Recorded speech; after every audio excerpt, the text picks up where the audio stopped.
So let us continue with our chapter, that is overheads.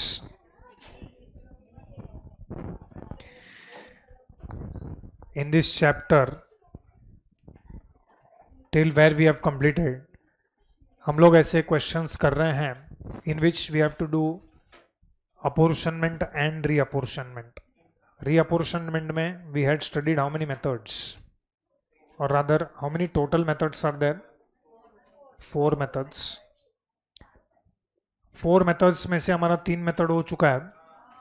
Okay, which was method number 1. In fact सिर्फ methods हैं वो याद नहीं होना चाहिए, मेथड का नाम भी याद होना चाहिए, क्योंकि अगर क्वेश्चन में वो लोग ने बोला कि ये मेथड से you do reapportionment, so you should know what is the name of the method. So what is the first method का नाम? Direct redistribution. What is direct redistribution?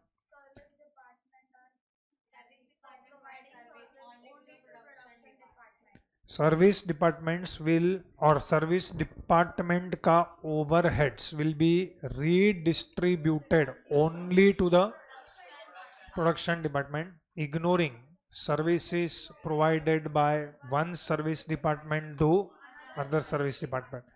Easiest method, direct redistribution. Second method is step ladder method को हम non reciprocal भी बोलते हैं. What is meaning of non reciprocal? Service department का overheads obviously will be distributed और redistributed to production department, but it will also be distributed to other service department. लेकिन ये method में जिस सर्विस डिपार्टमेंट को वो सर्विस दे रहा है उससे वो सर्विसेज ले नहीं रहा है, मतलब non reciprocal. So A is providing services to B, but B is not providing services to A. Example. So that is why step ladder method is also called as non-reciprocal. Okay, then we had method number 3 and method number 4. Method number 3 भी हमारा हो चुका है, that is called as repeated distribution. Repeated distribution का और एक नाम है continuous distribution. Maximum number of times ये लोग रिपीटेड डिस्ट्रीब्यूशन पूछते हैं. रिपीटेड डिस्ट्रीब्यूशन आज भी ऑलमोस्ट हम लोग, अगर तुम लोग ने रेगुलरली फॉर्मेट ड्रॉ किया तो तुम देखेंगे बहुत सारे टाइम पे रिपीटेड डिस्ट्रीब्यूशन मेथड हम फॉलो करने वाले हैं. Repeated distribution is reciprocal. One service department provide services to production department of course, but it also provide services to other service department and also receive services from other service department. And now we go for fourth method. What is the name of the fourth method? If you see, name of the method is simultaneous equation method.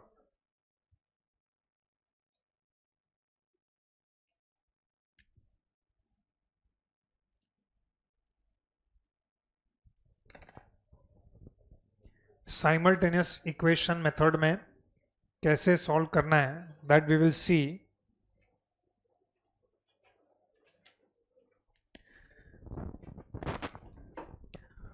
Okay, see here, we will do that question again. हम लोग simultaneous equation method question 11 में भी discuss करेंगे, and one extra question है homework में से जो हम करेंगे उसमें भी डिस्कस करेंगे, बिकॉज साइमल्टेनियस इक्वेशन पे अनफॉर्चुनेटली एक ही क्वेश्चन है. First let us discuss simultaneous equation method, उसके बाद देयर आर फ्यू डिस्कशंस जो मुझे करना है. एंड फर्स्ट माय ऑब्जेक्टिव और agenda is only to discuss simultaneous equation method. तो I will discuss simultaneous equation method in question number 11. Question number 11 में हम लोग ने ये क्वेश्चन किया हुआ था. I don't know if it is there in my format. ये सेव हुआ नहीं चाहिए. I don't know whether it is saved और not.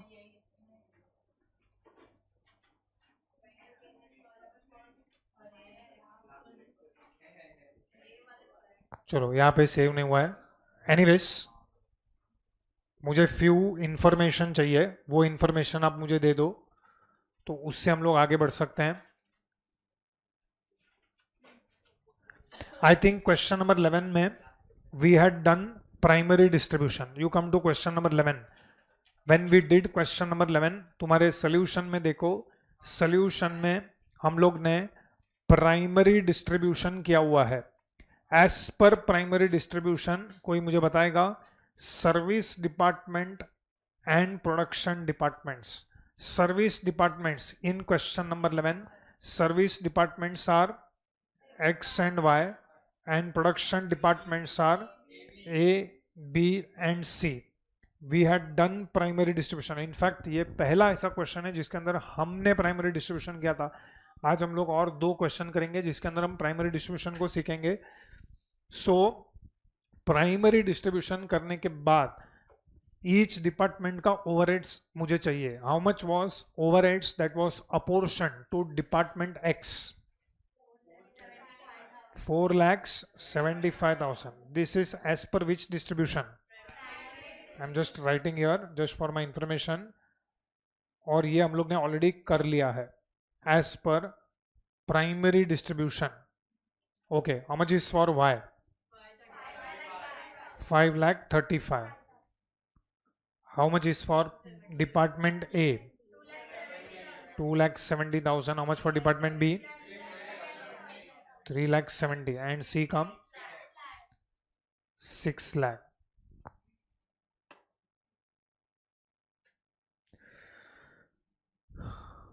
Okay, now listen carefully. ये जो टेबल है ना वो इंपॉर्टेंट है. This table which is given in the question, that is important. ये टेबल से सबसे पहले हमको पता चलता है इट इज रेसिप्रोकल सर्विसेज. ये टेबल से हमको पता चलता है it is reciprocal services. You see this table, इसके अंदर लिखा है service department x.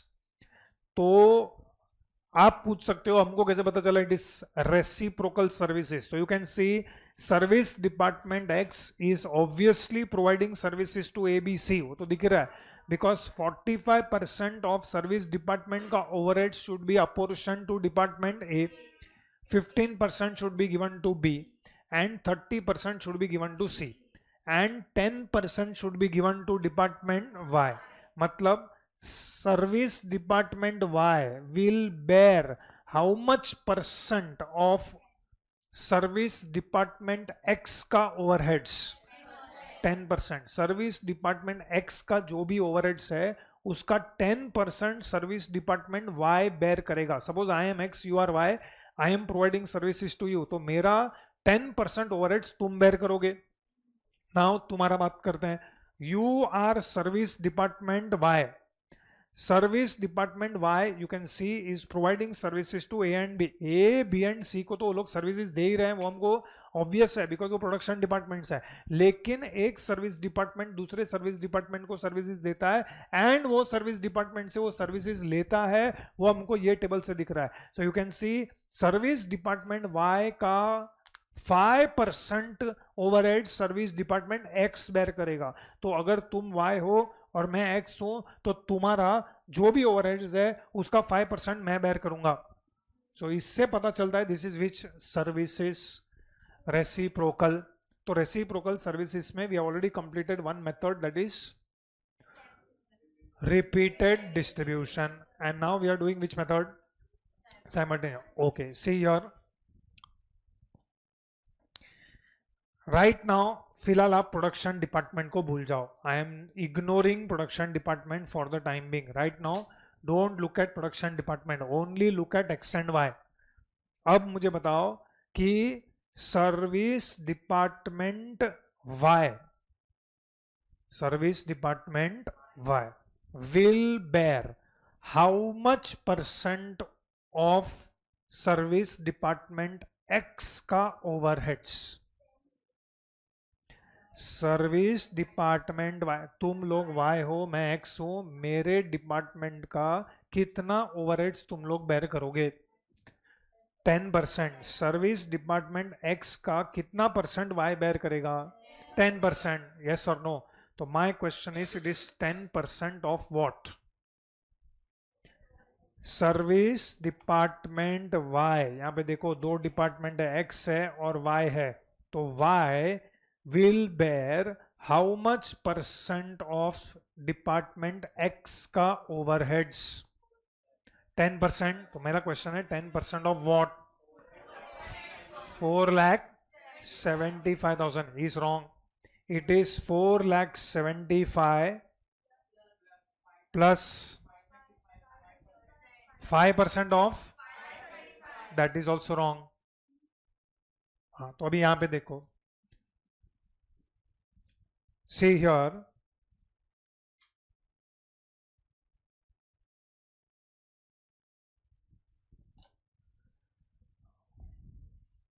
what is this? Total overheads. Total overheads of service department X. Total overheads of service department X is equal to, हम लोग कौन सा department है? Service department X. पहले तुम एक्स के पॉइंट ऑफ व्यू सोचो. Service department X का total overheads is equal to X का खुद का overheads which is 4,75,000 plus share of other service department overheads. X will receive some percentage of department Y का overheads. तुम्हारा जो overheads है उसका थोड़ा परसेंटेज मुझे बेयर करना पड़ेगा. तो ये दोनों को अगर मैं ऐड करूंगा तो मुझे टोटल ओवरहेड्स मिलेगा मेरे डिपार्टमेंट का. ये समझ में आया? तो मैं नेक्स्ट स्टेटमेंट में जाऊं. What is step number 1? Step number 1 मैं डिफाइन कर रहा हूं total overheads. Total overheads of department X क्या है?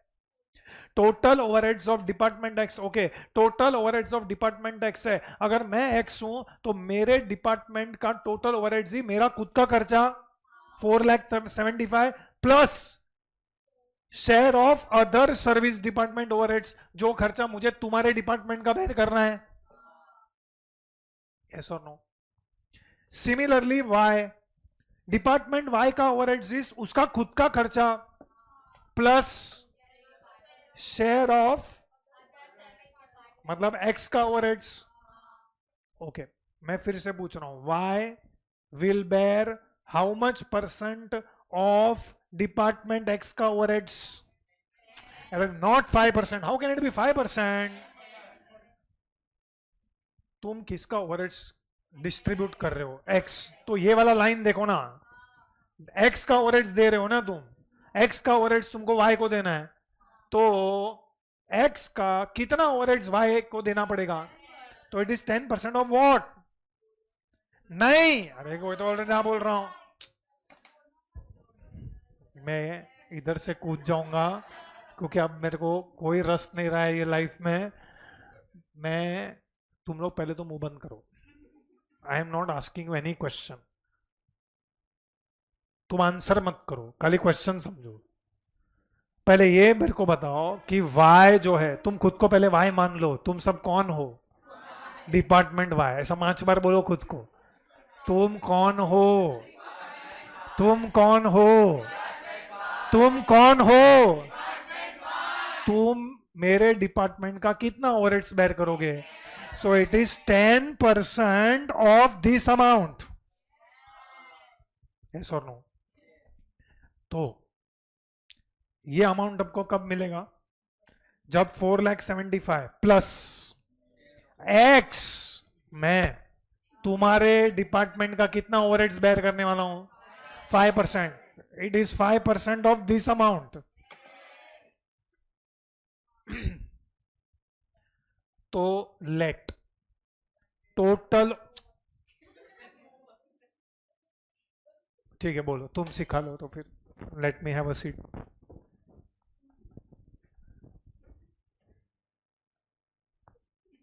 देखो, शाना बनने में और 1.5 शाने बनने में फर्क है.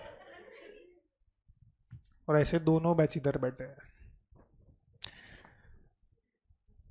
When you are learning, keep your mouth shut. When you are answering, that time think and answer. तुम क्या सोचे बिना मुंह खोलते हो? यही फर्क है। देखो मैं और इंसल्ट करेगा मत छेड़ो मेरे को, मेरे ऑलरेडी कौन क्या बोल रहा था मैं, let total overheads, let of department X B X, कुछ भी, एम एम लो, पी लो, क्यू लो, और कौन सा अल्फाबेट है वो लो, X Y A B C मत लो क्योंकि वो डिपार्टमेंट के नाम है, ठीक है। एम लो, एन लो, पी लो, क्यू लो, आर एस लो, जो भी लेना है लो, मैंने एम और एन लेना है। Okay, can we say total overheads of department X is equal to M, बराबर है, and let total overheads of department Y B, okay, M is what, of department X. What is definition of total overheads of department X? It is X का own cost जो उसको primary distribution से मिला plus department Y का overheads. Share of department Y का overheads आप क्यों नहीं फाइंड आउट कर रहे हो? क्योंकि that is 5% of total overheads of Y। Total overheads of Y is equal to N। तो जब तक N नहीं मिलेगा तब तक ये क्वेश्चन मार्क नहीं मिलेगा, जब तक क्वेश्चन मार्क नहीं मिलेगा तो ये हम यहाँ पे चक्रव्यूह में फंस गए हैं। तो इसीलिए तो मेथड का नाम is simultaneous equation. Simultaneous equation में दो वेरिएबल होता है, यस और नो। तो साइमल्टेनियस इक्वेशन बनाने के पहले ही तुम्हारा 10% ले लो, 5,35,000 ये वो, साइमल्टेनियस इक्वेशन पहले बनने तो दो। Anyways, can you tell me Y will bear how much % of total overheads of department X? ये सांप सीढ़ी खेल रहे हैं क्या कि हर बार 97 पे आके सांप काट के वापस मैं नीचे से चालू करूंगा? अरे अभी तो डिसाइड हो चुका है, वाई विल बेयर 10% है ना, तो 10% ऑफ वॉट, हाँ तो अभी टोटल ओवरहेड्स को डिफाइन कर चुके हैं ना हम लोग, M, it is 10% of M, मतलब it is 0.1 M हो गया। Okay, X will bear how much % of department Y का overheads? So it is 5% of N, 0.05 N, yes or no? Okay, तो कोई यहाँ पे दो इक्वेशन बना सकता है, M is equal to what? M is equal to 4,75,000 plus 0.05 N, and N is equal to 5,35,000 plus 0.M। इसको हम बुलाएंगे इक्वेशन 1, इसको हम बुलाएंगे इक्वेशन 2। अब ये दो साइमल्टेनियस इक्वेशन बन गए, इसको सॉल्व करो। एक मिनट, विदाउट सॉल्विंग कोई बता सकता है इसको कैसे सॉल्व करने का? या तो 2 को 1 में सब्स्टिट्यूट करो या 1 को 2 में सब्स्टिट्यूट करो, दोनों में से कुछ भी करेंगे आपको आंसर मिल जाएगा। दैट मीन्स ये इक्वेशन सॉल्व करने से हमको m का वैल्यू मिलेगा और n का वैल्यू मिलेगा। पहले हम इतना करते हैं, फिर हम नेक्स्ट पार्ट पे डिस्कस करेंगे। तो come to your format.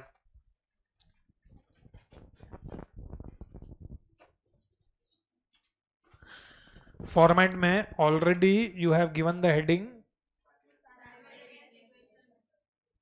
simultaneous equation method. Did you give this heading? Okay, next line write down, या मे बी एक लाइन छोड़ के लिखो total overheads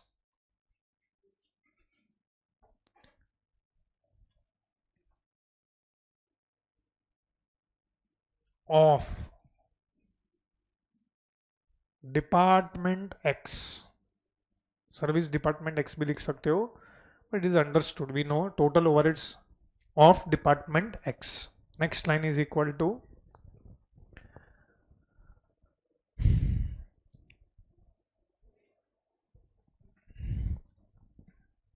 just I'm writing this for your understanding, ये exam में नहीं लिखेंगे तो चलेगा। own overheads, ओन ओवरहेड्स जो उसको मिला है एज पर प्राइमरी डिस्ट्रीब्यूशन प्लस, बोलो, एक्स को खुद का खर्चा प्लस शेयर ऑफ, तो अदर सर्विस डिपार्टमेंट कौन है?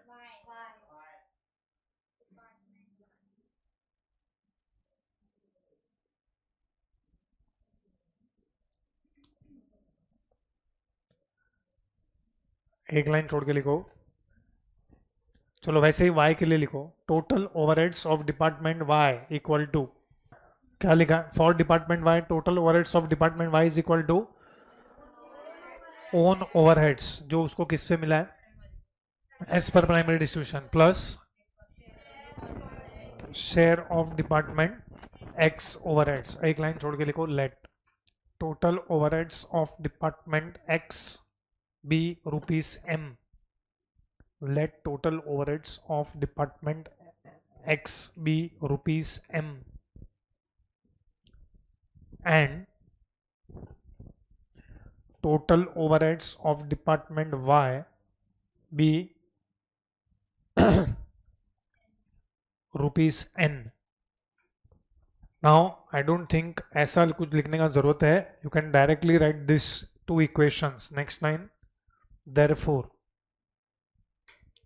एक काम करो, इसको ऐसा डायरेक्टली मत लिखो, पहले लिखो m is equal to 4,75,000 plus 5% into n. Next line, therefore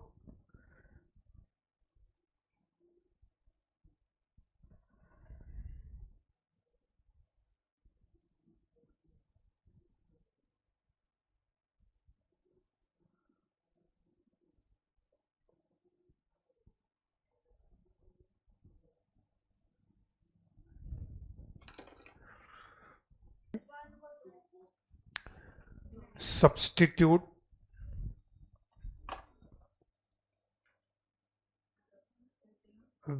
equation 2 in equation 1, substitute equation 2 in equation 1. बीच में राउंड ऑफ मत करना, जो भी राउंड ऑफ करना है वो एंड में करना. Final answer of m should be rounded off, not in between.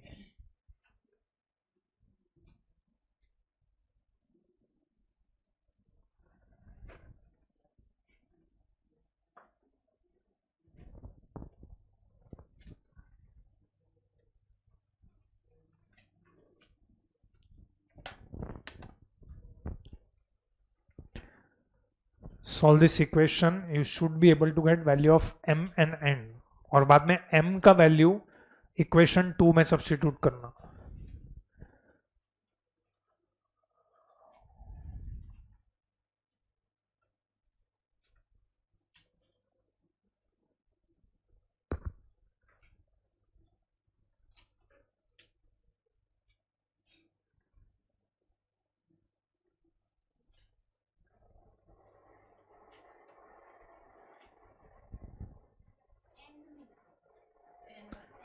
पहले वैल्यू ऑफ m मिलेगा ना, जो भी है, फाइनल आंसर सेम होना चाहिए.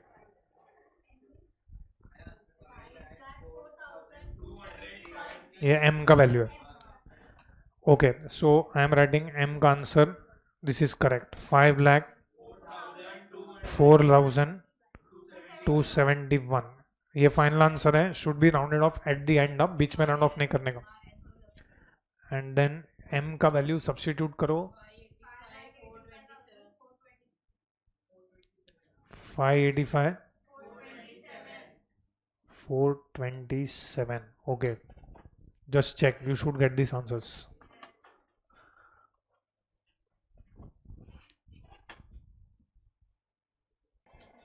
Okay, these both answers are correct. एक लाइन छोड़ के लिखो, therefore, I think तुम्हारे पास वहां पे जगह है, होना ही चाहिए. हाँ, 2 ही लाइन चाहिए. therefore total overheads, ये हर एक टाइम एक एक लाइन छोड़ते जाएगा तो नीचे खत्म नहीं होएगा ना, पूरा गिन के दिया हुआ एक पेज, परफेक्ट एक पेज में बैठता है. Total overheads of department X is equal to, therefore total overheads of department X is equal to rupees X मतलब value of what? M 5,04,271. Okay, now see here, stop writing. यहाँ पे देखो, ये दो इक्वेशन सॉल्व करने से हमको क्या मिला? Overheads of department X and department Y. बोलो M का वैल्यू कितना है? 5,04,271 एंड 5,85,427. मतलब X डिपार्टमेंट X का जो ओवरहेड्स है 5,04,271, ये आ गया 5,04,271. This will be redistributed to A, B and C and in the ratio of 45:15:30:10, and 5,85,427 will be redistributed to A, B and X in the ratio of 60:35:5. Redistribution करना पड़ेगा, उसके लिए हम लोग ने नेक्स्ट टेबल बनाया. So read the heading of the next table. Statement showing redistribution of service department expenses और overheads to production department. अच्छा, ये एंड करके मैंने आगे क्यों लिखा है? क्योंकि ऐसा हम लोग ने करेक्शन क्वेश्चन में किया था. एक्चुअली ये क्वेश्चन में नहीं दिया था, बट जस्ट हम लोग हमारे नॉलेज के लिए हम लोग कर रहे हैं कि हम लोग को कैलकुलेट करना है. ओके, सो इफ यू सी, तो ये पर्टिकुलर जो फॉर्मेट है, इट इज सेम फॉर्मेट जो हम लोग ने पहले भी बनाया हुआ है. ठीक है, so let us continue with this format. Write down serial number 1. Okay, now this is, I hope you understand and remember कि ये जो टेबल है that is table for what? Redistribution, मतलब सेकेंडरी डिस्ट्रीब्यूशन. सेकेंडरी डिस्ट्रीब्यूशन करने के लिए क्या हो जाना चाहिए? हाँ, so right now number 1, overheads as calculated.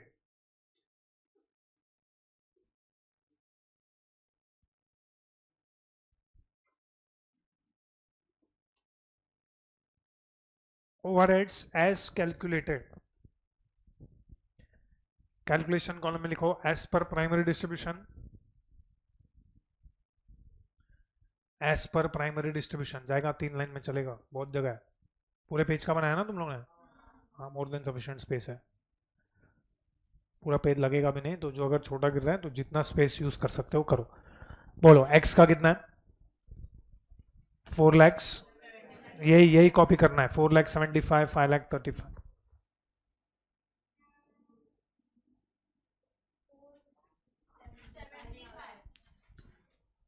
तुम लोग देख के लिखो, मैं कुछ भी लिखेगा. यहाँ पे हम जानबूझ करके गलत लिखते हैं. 5 lakh, 2 lakh, 1 lakh, 3,70,000. ये लिखा. चलो next. If you want you can leave 1 line. Write down number 2, department X overheads. Department X overheads.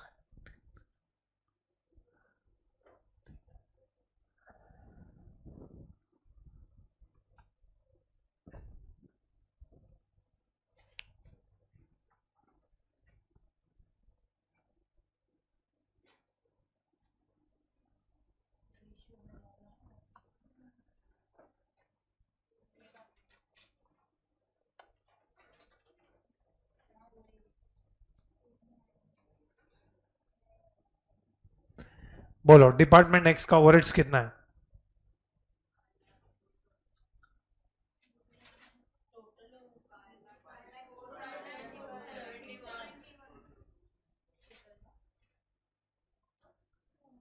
Department X का ओवरहेड्स कितना है? पहले रेशियो बोलो, कौन से रेशियो में जाएगा डिपार्टमेंट X का ओवरहेड्स? 45:15:30:10. सो 45:15 हाँ करेक्ट. पहले सर्विस डिपार्टमेंट का रेशियो लिखेंगे, कितना है? 10:45 करेक्ट. लेकिन एक्स के इसमें ब्रैकेट में कितना आएगा, it is not 4,75,000। Department X का टोटल ओवरहेड्स हम लोग ने कितना कैलकुलेट किया है, 5,04,271।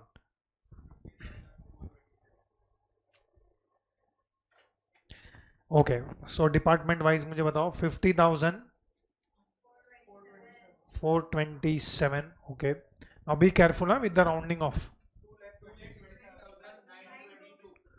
226,922। ओके,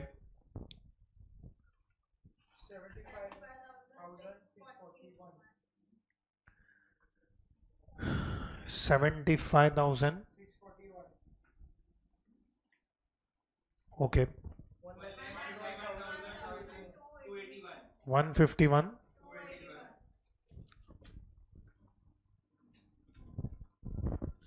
चलो point number 3, department Y overheads. Department Y overheads का पहले रेशियो बोलो, 5:60:35:0। एक मिनट, स्टॉप राइटिंग। वाई का टोटल ओवरहेड्स कितना है, 585।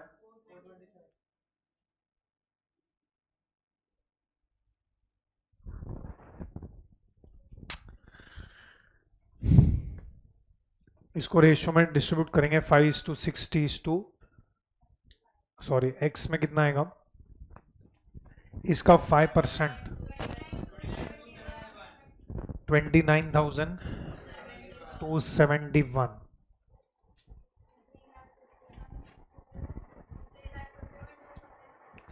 351, 256। ओके, 2,04,899 में टोटल नहीं होगा मेरे ख्याल से, 900 करना पड़ेगा, तो वही तो 6 + 1 7 होगा ना। चलो एक लाइन छोड़ के पांचों डिपार्टमेंट का टोटल चाहिए, that will be point number 4, total overheads.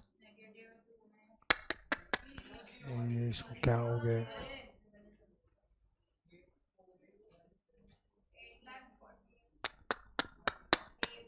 अरे बौखला गए हो तुम लोग। पहले एक्स और वाई का कोई बताएगा, 0 हो गया।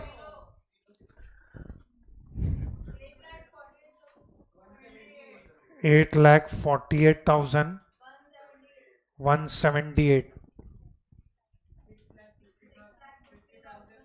6,50,541,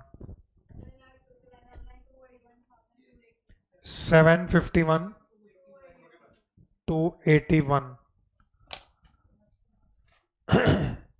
This is total overheads of department ABC, that is production department, after doing secondary distribution. Stop writing. हम लोग ने इसी क्वेश्चन में सेकेंडरी डिस्ट्रीब्यूशन के लिए रिपीटेड डिस्ट्रीब्यूशन के हिसाब से भी किया था, उसमें देखो फाइनल आंसर क्या है।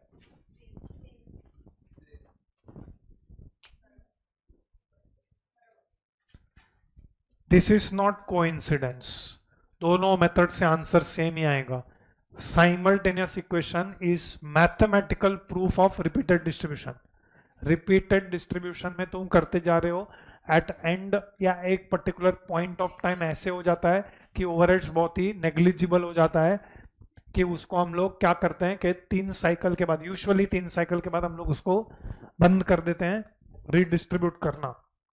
सो टोटल सेम आएगा, इसलिए हम लोग ने बीच में लिखा है और। अबे और लिखा है मतलब दोनों में आंसर सेम आना चाहिए ना। हाँ, तो क्वेश्चन ये है कि ये क्वेश्चन में ऐसा कहीं पे भी लिखा नहीं। सी प्राइमरी डिस्ट्रीब्यूशन के लिए कोई मेथड नहीं है, प्राइमरी डिस्ट्रीब्यूशन का टेबल सेम रहेगा। सपोज यही क्वेश्चन एग्जाम में आ जाता है, तो प्राइमरी डिस्ट्रीब्यूशन तो जैसे किया वैसे हम करेंगे। अब सेकेंडरी डिस्ट्रीब्यूशन करने के लिए मेरे पास इस क्वेश्चन में दो ऑप्शन है. What are the two options that I have? या तो I will go for repeated distribution और आई विल गो फॉर, तो इन एब्सेंस ऑफ इंफॉर्मेशन दोनों में से कौन सा मेथड फॉलो करोगे? Repeated distribution. साइमल्टेनियस इक्वेशन में तुम्हारा हालत खराब हो गया था एम ने एंड फाइंड आउट करने के लिए, और तुमको साइमल्टेनियस इक्वेशन करना है. एक कुछ नहीं दिया रहेगा तो नोट लिख के follow which method.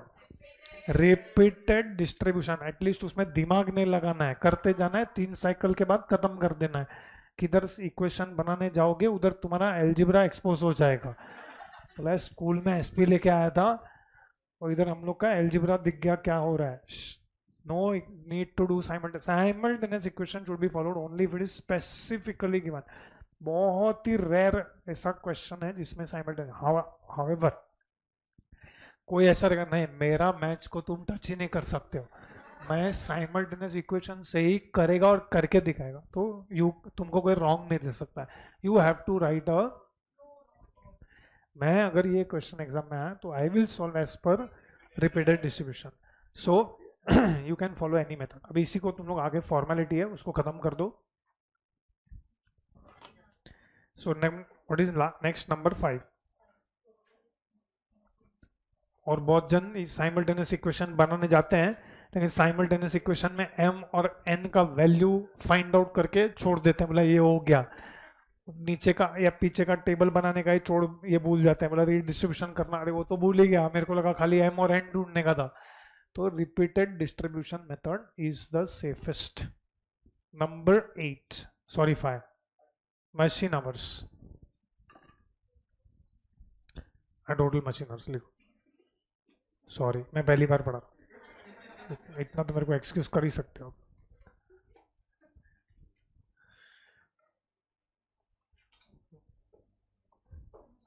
Please don't expose me anywhere else कि मैं पहली बार पढ़ा. और अभी जो लोग साइमल्टेनियस इक्वेशन की पिपुड़ी बजा रहे थे तुमको किसको 10% देने का नहीं किसको 5% देने का वही नहीं समझ रहा था, और तुमको साइमल्टेनियस इक्वेशन बनाना है. पहले साइमल्टेनियस का स्पेलिंग बात कर लेना पहले. Please don't take all this personally. ऐसे ही मेरे को कोई जोक नहीं मिल रहा तो मैं मार रहा हूँ.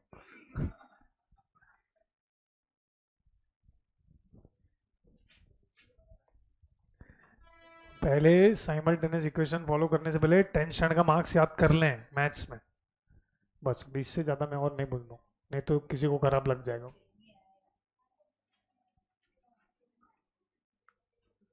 ऑनलाइन स्टूडेंट्स विच मेथड तुमको फॉलो करना है? Online students seems to be not interested. ठीक है नो प्रॉब्लम. कोई एक जन ने जब क्वेश्चन 11 इज ओवर. लास्ट में पॉइंट नंबर 6 में क्या फाइंड आउट कर रहे हो? मशीन आवर रेट ब्रैकेट में रुपीस, टोटल ओवरहेड्स के ब्रैकेट में भी रुपीस लिखो. ये पूरे टेबल में ऊपर रुपीस मत लिखो क्योंकि इसी टेबल में तूने मशीन आवर्स पे लिखा. लिखने का टाइम दे दो. तो अभी तक लास्ट हम लोग 5-10 मिनट से कुछ लिख ही नहीं रहे हैं. ठीक है. Number 6 machine hour rate 4 divided by 5. I hope you understand कि टोटल और मशीन आवर सेम है तो रेट भी सेम ही आएगा. ठीक. तो जो लोग ने कैलकुलेट किया है सिंसियरली आप उधर से कॉपी भी कर सकते थे. 8.48 इसका कितना है? 8 पॉइंट अच्छा डिवाइड बाय 1000 है. 848.18 फिर 325 एंड 187. ठीक है. Now I want to solve one very similar question. Actually it is a good question but वो होमवर्क में दिया हुआ है. अच्छे क्वेश्चन होमवर्क में डाल दिए हैं ताकि करवाना ना पड़े. Question number 4 page number 47. I think that is the next format. See I have always insisted कि हम लोग ने फॉर्मेट नहीं बनाया, ऐसे अज्यूम करके ही हम लोग क्वेश्चन पढ़ेंगे। आई होप एग्जाम में तुमको ऐसा फॉर्मेट ड्रॉ करके नहीं आएगा कि तुम वो ऐसा पता चले कि हमको ऐसे ऑर्डर में क्वेश्चन सॉल्व करना है। And why this question I am solving specifically, इसको आप है ना इसके पहले वाले क्वेश्चन के साथ कंपेयर करना तो आपको समझेगा मैं क्या बोल क्या रहा हूँ। Actually if you see both question are very similar, but यहाँ पे एक दो पॉइंट ऐसे हैं जो डिस्कस करने लायक है। So let us first read question number 4। Modern manufacturers limited has 3 production departments P1, P2 and P3 and 2 service department S1 and S2, details pertaining to which are as under: direct wages, working hours, value of machine, HP of machine, light points, floor space in square feet. This is given. Following figures are extracted from the accounting records that are relevant: rent and rates, general lighting, indirect wages, power, depreciation on machines and sundries.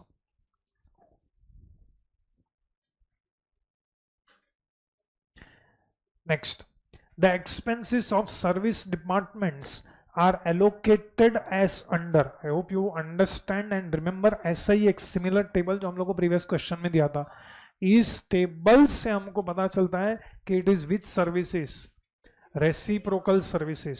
So S1 department S1 का overheads 20% P1 को देना चाहिए, 30% P2 को देना चाहिए, 40% P3 को देना चाहिए एंड 10% S2 को देना चाहिए। एंड S2 का जो ओवरहेड्स है 40% P1 को देना चाहिए, 20% P2, फिर 30% P3 and 10% S1। Now this is very important, I like this last two statements. Actually क्या बोला है, determine, what to determine, total cost of product X, that is what you are supposed to find out. Total cost of product X which is processed for manufacture in department P1 and P2 and P3 for 4 hours, 5 hours and 3 hours respectively, and given that direct material cost is 50 and direct labor is rupees 30. मैं इधर से start करना चाहूंगा। I want to solve this question from here only. What you are suppose to determine, total cost of product X. वो लोग एक product बना रहे हैं प्रोडक्ट एक्स, उसका हमको टोटल कॉस्ट ढूंढना है। ऑफ कोर्स व्हेन दे से टोटल कॉस्ट, तो हम टोटल कॉस्ट ढूंढेंगे, तो टोटल कॉस्ट हम लोग टोटल ढूंढेंगे कि पर यूनिट ढूंढेंगे? नहीं, क्यों टोटल क्यों नहीं ढूंढ सकते हम लोग? टोटल क्यों नहीं ढूंढ सकते, मेरा क्वेश्चन वो है। Number of units of x कितना प्रोड्यूस किया वो दिया नहीं है, तो हम लोग जो ढूंढेंगे वो क्या ढूंढेंगे, पर यूनिट ढूंढेंगे। तो मेरा क्वेश्चन है कैसे ढूंढेंगे, टोटल कॉस्ट को कैसे ढूंढेंगे?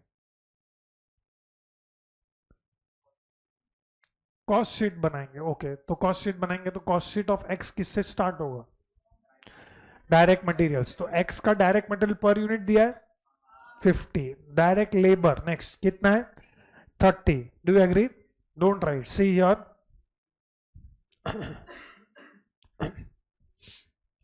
What we are supposed to find out?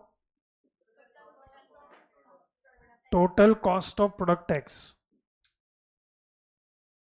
Of course, हम लोग जो total cost ढूंढेंगे वो पर यूनिट ढूंढेंगे, ठीक है? Okay, direct material, how much is X का direct material per unit 50. How much is direct labor per unit? 30. So 50 plus 30, 80 is prime cost. तो खत्म हो गया ना, टोटल कॉस्ट इज 80 रुपीज। नहीं, कितना ऐड करेंगे इसके अंदर, हम क्या ऐड करेंगे, ओवरहेड्स ऐड करेंगे। ओके, सो देखो ओवरहेड्स दिया है हम लोग को, तो ये सबको ऐड कर दो। 5600, 1939, 1500, 10,000 एंड 9695, ये सबको टोटल करके इधर लिख देते हैं। नहीं तो नहीं, अलग अलग method per unit find out करना पड़ेगा। हाँ, तो कैसे करेंगे पर यूनिट बताओ? क्यों डिस्ट्रीब्यूट करना पड़ेगा? मैंने ये टोटल ओवरहेड्स को पर यूनिट में कन्वर्ट करना पड़ेगा, इतना सब लोग मानते हैं। हाँ, तो क्या दो तरीका है, पर यूनिट मतलब एब्जॉर्प्शन रेट ढूंढना पड़ेगा। ओके, तो क्या दो तरीका है एब्जॉर्प्शन रेट ढूंढने का? देर आर दो मेथड्स, ब्लैंकेट रेट और डिपार्टमेंटल। अच्छा, ब्लैंकेट रेट मेरे को ढूंढने करेगा तो वेरी सिंपल, ये सबका टोटल कर दो डिवाइडेड बाय, हम लोग कोई बेस ढूंढ लेंगे, यस और नो। तो बेस ढूंढने के लिए 6 मेथड है हमारे पास, यस और नो। तो ये क्वेश्चन में ब्लैंकेट रेट करने का कि डिपार्टमेंटल रेट करने का? तुमको कैसे पता चला डिपार्टमेंटल रेट करना है?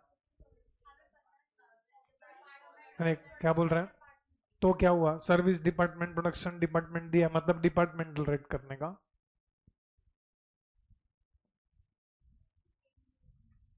हाँ,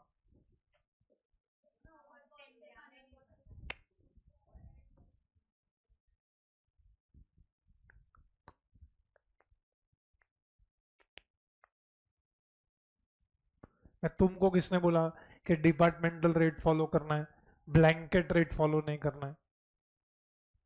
अच्छा, डिपार्टमेंटल के अंदर भी मैं तो बोलूंगा ही नहीं, नहीं ये मैं इधर बोल दूंगा, एग्जाम में तुमको कौन बोलने आएगा? लास्ट क्वेश्चन में तो तुमको बोला था कि प्राइमरी डिस्ट्रीब्यूशन करो, सेकेंडरी डिस्ट्रीब्यूशन करो, इधर तो ऐसा कुछ नहीं बोला है। ठीक है, चलो थोड़ी देर के लिए तुम लोग का लॉजिक मान लेते हैं, इसके लिए तो प्रोडक्शन डिपार्टमेंट सर्विस डिपार्टमेंट दिया है, तो मैं अजम्पशन लिख दूंगा company is following blanket rate. तूने किधर भी मुझे नहीं बोला है तो मैं तो कुछ भी कर सकता हूँ, अजम्पशन का तो हथियार मेरे हाथ में है ही, वो तो कभी भी मैं तीर चला सकता हूँ। नो, बिकॉज लास्ट दो लाइन में दिया हुआ है कि the product requires how many hours in department P1 P2 P3, 3 4 and 4 5 and 3 hours respectively, yes और no?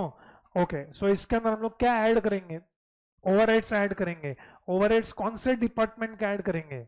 P1 P2 and P3। Okay, P1 में it requires how many hours, P2 में and 3 hours, बरोबर है। इसको हम लोग किससे multiply करेंगे?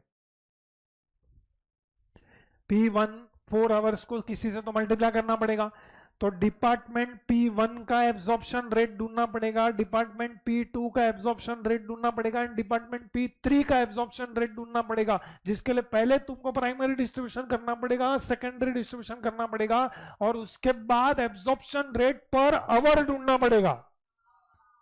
वो एब्जॉर्प्शन रेट पर आवर इधर यूज होगा।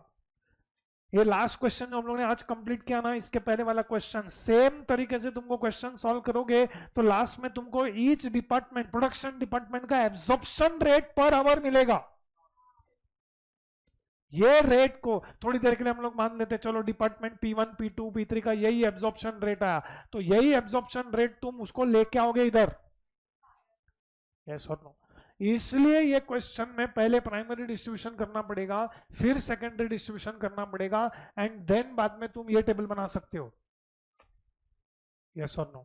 सो that is why this question, see actually solving point of view, जैसे हम लोग ने लास्ट क्वेश्चन किया ना सैंस लिमिटेड वाला, solving point of view it is very simple. अच्छा, ये क्वेश्चन में प्राइमरी डिस्ट्रीब्यूशन करना पड़ेगा कि नहीं करना पड़ेगा?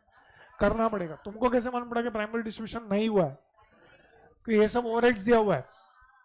सही, अगर प्राइमरी डिस्ट्रीब्यूशन हो गया रहेगा ना तो तुमको department wise overheads already breakup दे देंगे वो लोग, लेकिन यहाँ पे तुमको लाइक कोई भी एग्जांपल ले लो तुम लोग, for example power, power is 1500, ये 1500 कौन सा डिपार्टमेंट का है?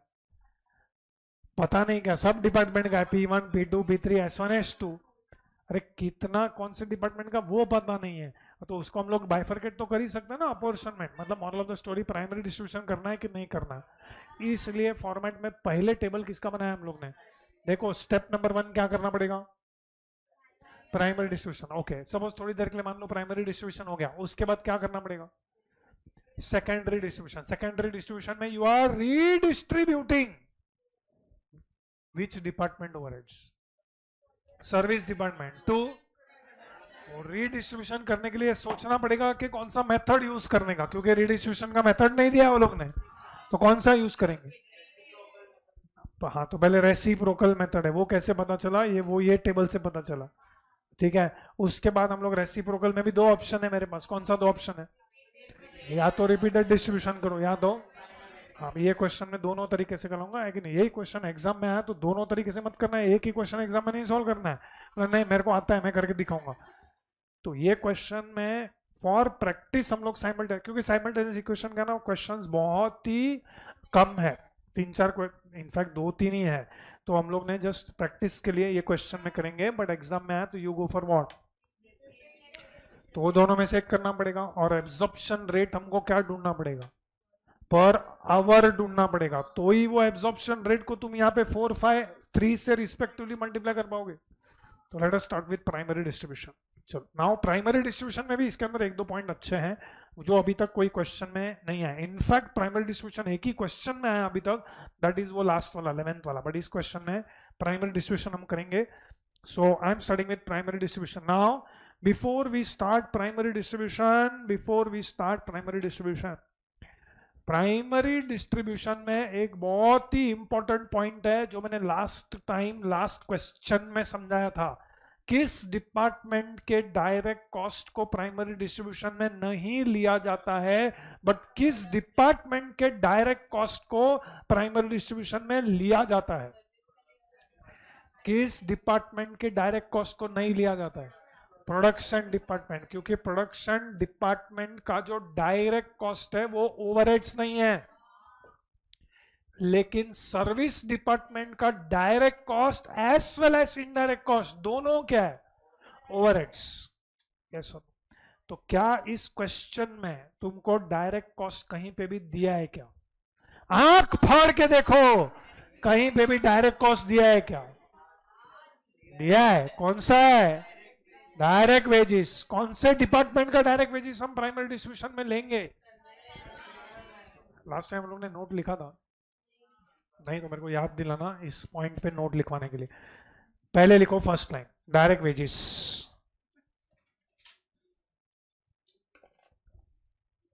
Direct wages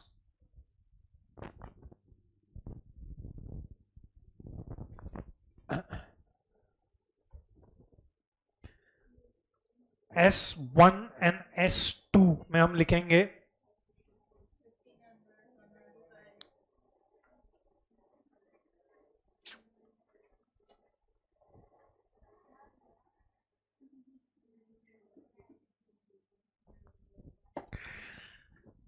yes S1 and S2, इसमें लिखो कैलकुलेशन कॉलम में direct allocation S1 and S2 में लिखो। आई थिंक डबल पेज का भी जरूरत नहीं है, सब एक पेज पे फिट हो रहा है ना, इसके लिए मैंने फॉर्मेट में भी एक ही पेज में लिखा है। I was smart enough. Direct allocation S1 and S2 में अमाउंट्स लिख दो 1500 एंड 195।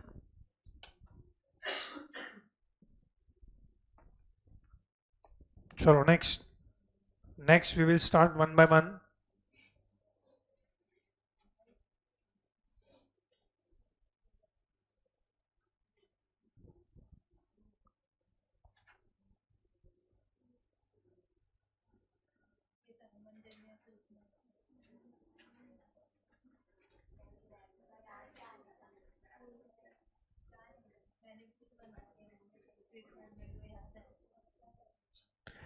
एक मिनट, before I proceed I want to discuss इनका बेसिस। चलो बेसिस हम लोग डिस्कस कर लेते हैं। पहला नेक्स्ट वन क्या है, रेंट एंड रेट्स। लिखो एक लाइन छोड़ के, डायरेक्ट वेजेस के बाद एक लाइन छोड़ के rent and rates. Okay this is very easy. Rent and rates का बेसिस फ्लोर स्पेस ब्रैकेट में स्क्वायर फीट, ये सब एक लाइन में फिट करो।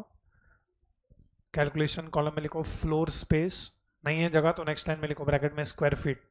चलो अभी रेशियो बनाने का है। रेशियो बनाने के टाइम डोंट फॉरगेट, पहले हम लोग किसका, सर्विस डिपार्टमेंट का लेंगे। So don't try to reduce it. Don't increase your pains. 20:5:20:25:30. 20:5:30. Yes. What are the figures? 1000, 250, 1000, 1250, 1500। चलो रेंट एंड रेट्स हो गया। Next one is general lighting. Take the next one, general lighting. Very easy, general lighting का what will be the basis light points? General lighting का basis is light points.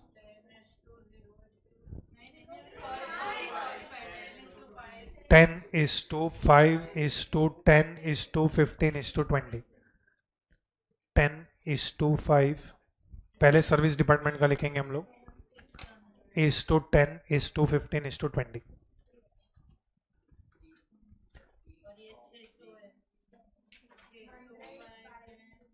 अरे calculator छोड़ो, यही answer आएंगे. 100, 50, 100, 150, 200 हो गया.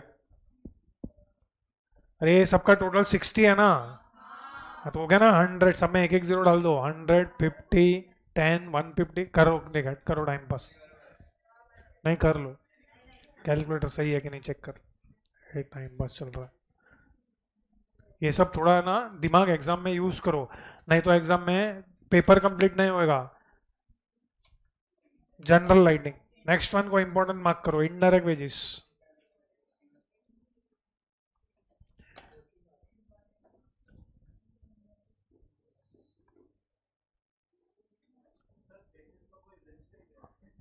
दिया है ना मैंने, थियरी नोट्स भेजा है ना मैंने, ओवरहेड्स का पूरा लिखा है मैंने, पूरा डिटेल में. कितना पेज का? 13 पेज का कुछ थियरी नोट्स भेजा था मैंने. ठीक है, वो सब अभी देखने की जरूरत नहीं, पहले इधर देखो. बोलो इनडायरेक्ट वेजेस का हम लोग बेसिस सिलेक्ट करेंगे. एनीथिंग, एनीबॉडी, इनडायरेक्ट वेजेस का बेसिस क्या है? अच्छा मैं एक हिंट देता हूं, चलो. जो सन्ड्रीज का है ना, वो ही इनडायरेक्ट वेजेस का है.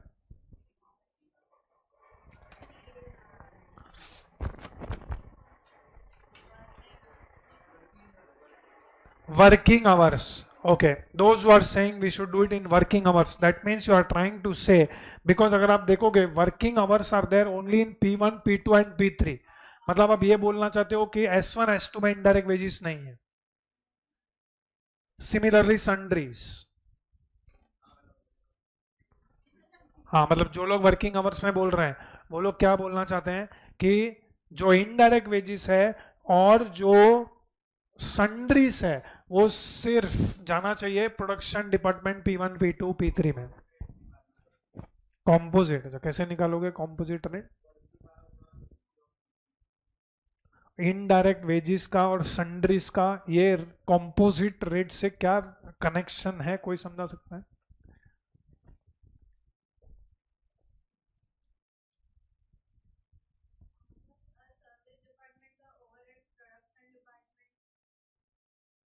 वो तो सेकेंडरी डिस्ट्रीब्यूशन में जाएगा. मैं याद दिला दूं, हम प्राइमरी डिस्ट्रीब्यूशन कर रहे हैं. तो इनडायरेक्ट वेजेस है तो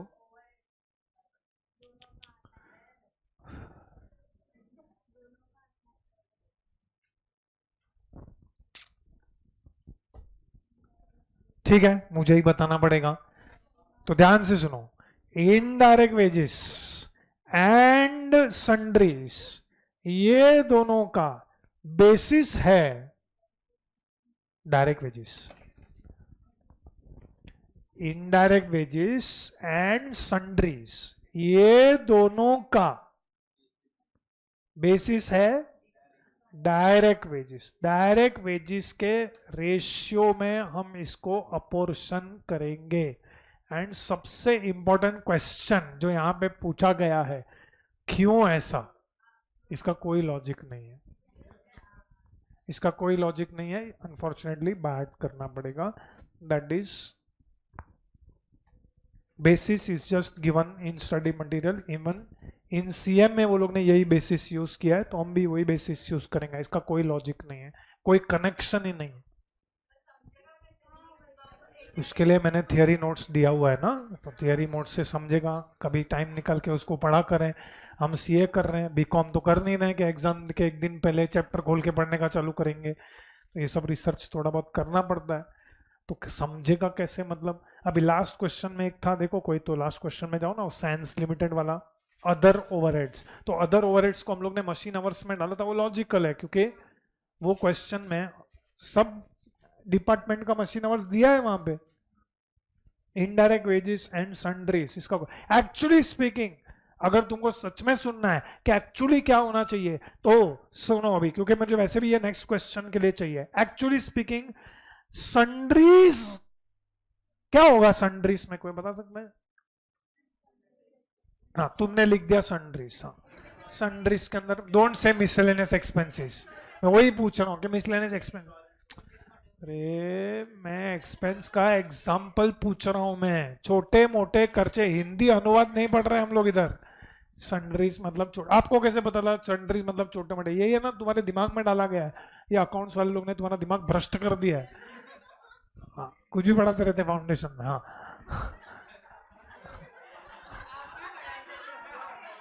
अच्छा, इतना तो मेरे को याद रहेगा ही ना, तुम्हारे मुंह इतने दिन से देखते आ रहा हूँ, सालों से देखते आ रहा हूँ।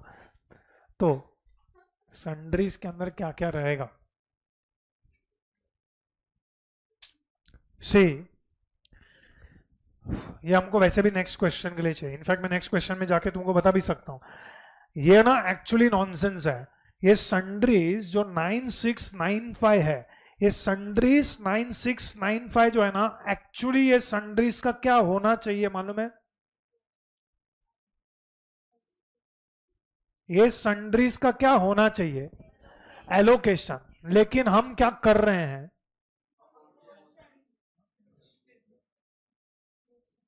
अभी कोई पूछेगा ये फर्क क्या है, what is allocation and what is apportionment? तो ये हम लोग को वैसे भी नेक्स्ट क्वेश्चन के लिए चाहिए।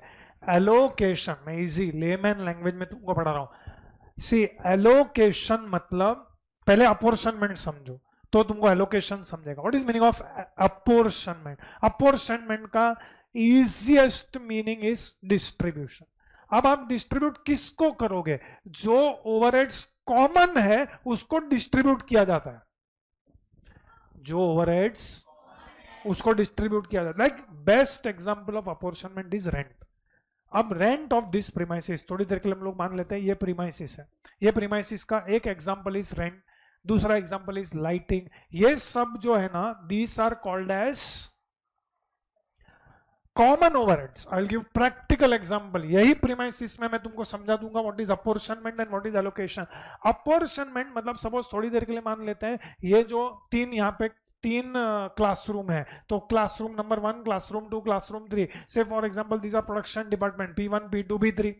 अब ये प्रीमाइसिस का हम लोग रेंट पे कर रहे हैं, ये प्रीमाइसिस का जो हम लोग रेंट पे कर रहे हैं, अगर मुझे उसको अपोर्शन करना पड़ेगा, क्योंकि मैं रेंट क्लासरूम वाइज पे नहीं कर रहा हूं, मैं जो रेंट पे कर रहा हूं is for the entire premises, so it is a common overheads. Apportionment किसका होता है? कॉमन एक्सपेंसेस का होता है, कॉमन ओवरहेड्स का होता है। और वो अपोर्शनमेंट करने के लिए कुछ तो बेसिस चाहिए। Second example, lighting of this और इलेक्ट्रिसिटी। हम लोग को इलेक्ट्रिसिटी का बिल आता है, वो क्लासरूम वाइज नहीं आता है, पूरे प्रीमाइसिस का इलेक्ट्रिसिटी का बिल आएगा। तो अगर मुझे इलेक्ट्रिसिटी बिल क्लासरूम वाइज करना है तो मुझे उसका अपॉर्शनमेंट करना पड़ेगा। I have to apportion it using some basis, that is light points. Light points मतलब वो स्विचेस एक्सेट्रा तुमको दिख रहा है, ये स्विच है ना, उसको लाइट पॉइंट बोलते हैं। ये 1 है, ये 2 है, ये 3 है, यहाँ पे ये सब लाइट पॉइंट्स है, दीज आर लाइट पॉइंट्स। तो लाइट पॉइंट्स, अभी जो क्लासरूम में सबसे ज्यादा लाइट पॉइंट है वो इलेक्ट्रिसिटी बिल उसका सबसे ज्यादा रहेगा। सो दूसरा एग्जांपल। तीसरा एग्जांपल ऑफ कॉमन ओवरहेड्स, ये बाहर वहां पे 2 ऑफिस बॉय बैठे हैं, उनको जो सैलरी दे रहा है, आई am not paying them for classroom wise, उनको हम मंथली सैलरी जो दे रहे हैं या उनको जो मंथली सैलरी मिल रहा है, दैट इज कॉमन ओवरहेड्स। तो कॉमन ओवरहेड्स को क्या करना पड़ता है? अपोर्शन करना पड़ता है। Now I will explain allocation. Allocation मतलब it is of that particular department. For example 3 classroom है, तीनों क्लासरूम में अलग अलग पीसी है, हर पीसी में जूम आईडी है, हर एक जूम आईडी का है ना, सपोज हम अलग से पेमेंट कर रहे हैं, 3 जूम आईडी लिया हुआ है हम लोग ने, तीनों का एनुअल पेमेंट अलग अलग होता है, तो एलोकेट करना पड़ता है वो कॉस्ट। एलोकेट मतलब जिस डिपार्टमेंट का वो ओवरहेड्स है उस डिपार्टमेंट को वो ओवरहेड्स दे दो। It is specific to that particular department. जो specific to that particular department है उसको अपोर्शन करने का जरूरत क्या है? अपोर्शनमेंट किसका होता है? कॉमन एक्सपेंसेस का होता है, यूजिंग सम बेसिस। तो एक्चुअली स्पीकिंग सन्ड्रीज में ना एलोकेशन होना चाहिए, लेकिन मैं एलोकेशन नहीं कर पाऊंगा क्योंकि वो लोग ने हमको टोटल दिया हुआ है। एक्चुअली उनको मुझे ब्रेकअप करके देना चाहिए। सन्ड्रीज मतलब how am I suppose to understand sundries मतलब क्या? सन्ड्रीज में क्या रहेगा? मैं अभी तुमको एग्जांपल पूछा, तुम एक नहीं दे पाए। कोई बोल रहा है छोटे मोटे खर्चे, हाँ छोटे मोटे, एक्चुअली छोटे मोटे कुछ है, चलो रिफ्रेशमेंट का खर्चा, इसके अंदर हम लोग सबको चाय पिलाते रहेंगे, उसका खर्चा रहेगा। तो अभी कौन से डिपार्टमेंट में कितना चाय जाता है वो तो पता रहेगा ना तुमको, तो वो खर्चा तुम एलोकेट करो वो डिपार्टमेंट को। एग्जाम्पल दे रहा हूं मैं, तो उसका ब्रेकअप, लाइक फॉर एग्जाम्पल जो हम नेक्स्ट क्वेश्चन करने वाले हैं, which is also another good question, उसमें वो लोग ने थोड़े एक्सपेंसेस तुमको specifically of that particular department दिए हुए हैं। Like you can C I am talking about question number 10। किधर भी जाने की जरूरत नहीं, इधर देखो, यहाँ पे देखो वो लोग ने लिखा हुआ है, तो indirect labour, maintenance, miscellaneous supply, superintendent salary, cost and payroll salary, तो ये 5 वो लोग ने ऑलरेडी एलोकेट करके दिए हुए हैं। They are not common expenses, forget about everything. देखो इनडायरेक्ट लेबर यहाँ पे एलोकेट करके दिया हुआ है, लेकिन ये क्वेश्चन में तुमको इनडायरेक्ट लेबर नहीं दिया हुआ है, टोटल दिया हुआ है। तो एक्चुअली एलोकेशन होना चाहिए। लेकिन पावर, सब लॉजिकल है। पावर का जो खर्चा है, ऑब्वियसली पावर का तुमको बिल थोड़ी डिपार्टमेंट वाइज आएगा, अनलेस तुम्हारा डिपार्टमेंट 4 अलग फ्लोर पे है। तुम्हारा 4 अलग फ्लोर पे 4 अलग डिपार्टमेंट है, तो पावर में भी एलोकेशन पॉसिबल है, क्योंकि फ्लोर वाइज तुमको बिल मिल सकता है। लेकिन ऐसा भी नहीं है, सपोज पूरा बिल्डिंग तुम्हारा है और पूरे बिल्डिंग का 1 ही मीटर लगा है, तो तुमको टोटल बिल आएगा पूरे बिल्डिंग का। So it is all subjective, what is given in the question, जो क्वेश्चन है वो मुझे उसको फॉलो करना पड़ेगा। अब ये क्वेश्चन में जो हम कर रहे हैं उसमें नहीं बोला है इनडायरेक्ट लेबर सच अ वेग एक्सपेंस और सच अ वेग ओवरहेड्स। इनडायरेक्ट लेबर, तो मैं क्या समझू इनडायरेक्ट लेबर मतलब क्या? खाली बोला है इनडायरेक्ट लेबर, दूसरा वो लोग ने बोला है सन्ड्रीज। सन्ड्रीज में तो एक्चुअली उनको ही मुझे ब्रेकअप देना चाहिए सन्ड्रीज का, लेकिन नहीं दिया है। अब कौन सा बेसिस सिलेक्ट करना है उस पर डिबेट नहीं है। तुम और मैं इधर बैठ के 1 घंटा डिबेट कर सकते हैं, अल्टीमेटली जो इंस्टीट्यूट करता है वो हमको फॉलो करना पड़ेगा। उन्होंने बोला डायरेक्ट वेजेस, तो गिवन, फॉलो इट।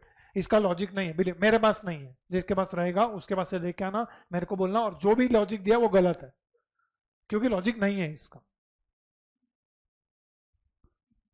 मैं इस चीज पे ऑलरेडी रिसर्च कर चुका हूं, तुमको करना है। तुमको लगता है अगर मेरे पास लॉजिक रहेगा तो मैं बताएगा नहीं, नहीं, नहीं दो। तो सी, अभी तक हम लोग ट्रस्ट पे चल रहे हैं, तो ट्रस्ट नहीं है तो अभी बता दो, दिस इज लास्ट लेक्चर नहीं। तो अभी नेक्स्ट देखो, see you want, you search it, you will not get it anywhere. I have searched it, there are few things जिसका लॉजिक नहीं है, तो मत ढूंढो, जिसका है उसका हम दे रहे हैं। ठीक है, लिखो indirect wages,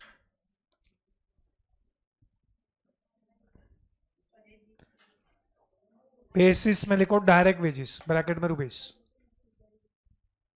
indirect wages basis, sorry indirect labour, indirect wages ही लिखा है, ओके। इनडायरेक्ट वेजेस बेसिस में लिखो डायरेक्ट वेजेस, ब्रैकेट में रुपीस। अब ना इसका ratio is important.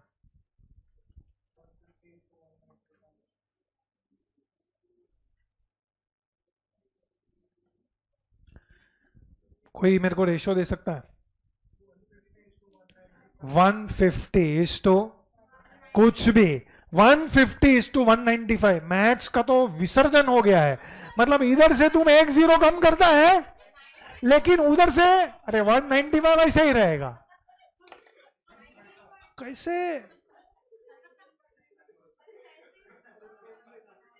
How is it? Change नहीं कर, मैं लिखवा रहा हूं, लिखो 50। एक काम करो, दैट इज योर प्रॉब्लम। तुम लोग है ना बेसिक्स को छोड़ के ना आगे बढ़ते हैं। बेसिक्स नहीं बोलना चाहिए लाइफ में। अगर तुम 10 से डिवाइड कर रहे हो तो सबको 10 से डिवाइड करो। किस चीज का शर्म है तुमको?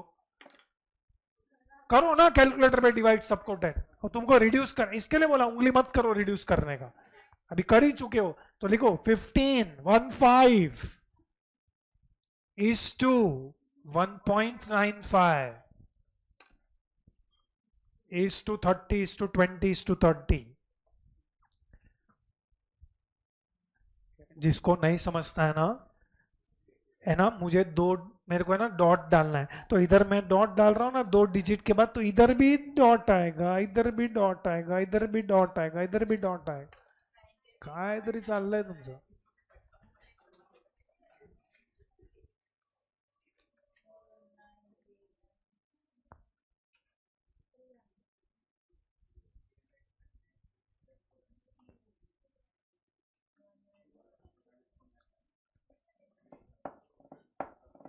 ओके चलो बताओ, डू इट केयरफुली। हाँ, जिधर डेसिमल आता है ना उधर हमारे हाथ कांपने लग जाते हैं।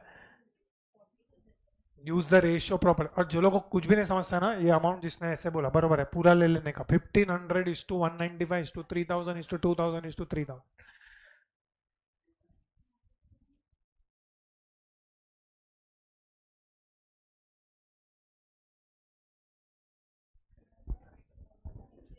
Okay tell me the amounts. S1 का कितना है? 300। S2? Okay then 600 400 600। ठीक, चलो नेक्स्ट। अभी मैंने ऑलरेडी कंप्लीट कर लिया power. Next one is power. Power में if you remember last question में भी हम लोगों ने डिस्कस किया था, ideally it should be what into what.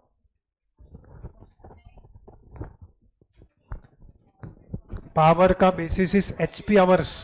HP hours मतलब horse power multiplied by machine hours. Is horse power given?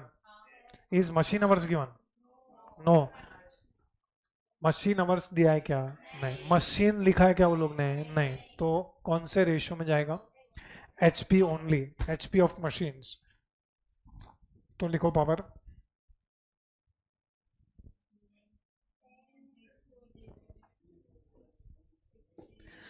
HP of machines 10 is to 0 is to, or you can also reduce it, 1 is to 0 is to 6 is to 3 is to 5.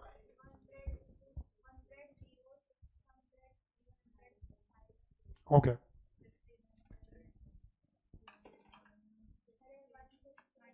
Depreciation of machine का मेरे को basis बोलो। Value of machines and sundries का मैं already बता चुका हूं। चलो खुद से कंप्लीट करो ये टेबल, और लास्ट में सब डिपार्टमेंट्स का मेरे को टोटल चाहिए, then only we will proceed.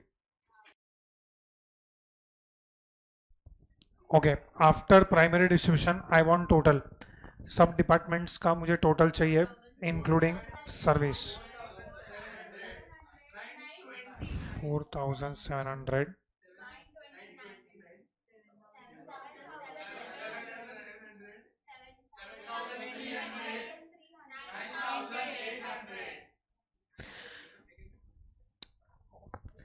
Okay, now we must do secondary distribution, क्योंकि हम लोग को ultimately P1, P2, P3 that is production departments का एब्जॉर्प्शन रेट्स चाहिए। अब सेकेंडरी डिस्ट्रीब्यूशन करने के लिए we have two options. What are the two options? Repeated distribution करो या साइमल्टेनियस इक्वेशन करो, दोनों में से कोई भी एक। प्रैक्टिस के लिए हम दोनों मेथड से कर रहे हैं, क्योंकि ये क्वेश्चन में मेथड नहीं दिया है। तो हम लोग अगर एग्जाम में यही क्वेश्चन आ गया, तुम दोनों में से कोई भी मेथड फॉलो करो, तुमको करेक्ट दिया जाएगा, जस्ट फॉर प्रैक्टिस। चलो, रिपीटेड डिस्ट्रीब्यूशन में मैं एक साइकिल करवा रहा हूँ, उसके बाद you can do it little bit on your own. So start करते हैं। First what you do is, already I hope कि तुम लोग ने फॉर्मेट बना हुआ है। चलो write down serial number 1। Overheads बोलो, एज कैलकुलेटेड लिखेंगे कि as given? As calculated.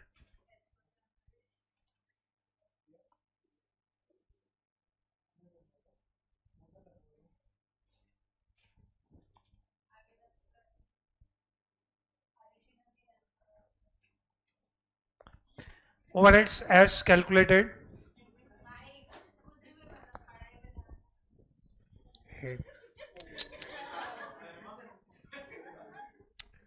Come to calculation column, write down as per primary distribution.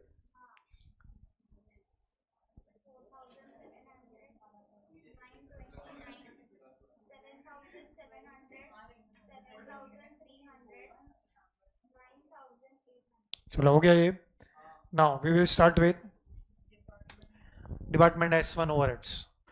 Right down point number 2, department S1 overheads.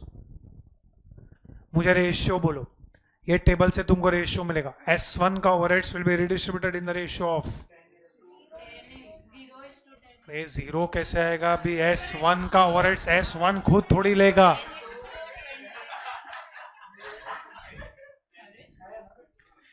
तुम हमको, मैं समझ सकता हूं साइमल्टेनियस इक्वेशन में प्रॉब्लम, अभी रिपीटेड डिस्ट्रीब्यूशन में भी. ओके, पढ़ाई पे ध्यान दो. किसी ने सही बोला है.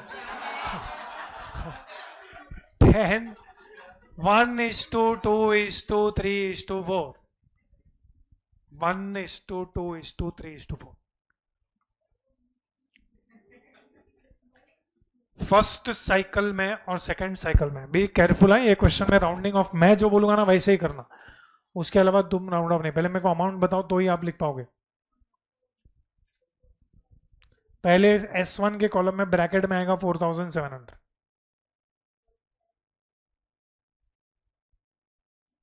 470, 940, 1410,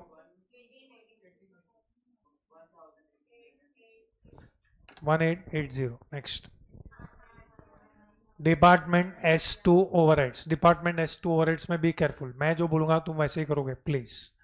डिपार्टमेंट S2 ओवरहेड्स.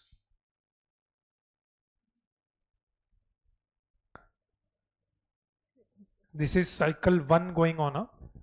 सो साइकिल 1 में डिपार्टमेंट S2 ओवरहेड्स रेशियो बोलो.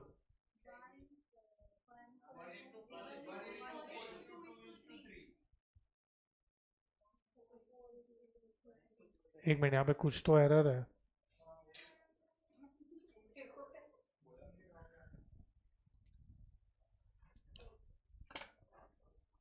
एक मिनट, पहले मुझे बताओ S2 का ओवरहेड्स कितना है. ओके, सो यहाँ पे ब्रैकेट में आएगा 1399. Now be careful with rounding off.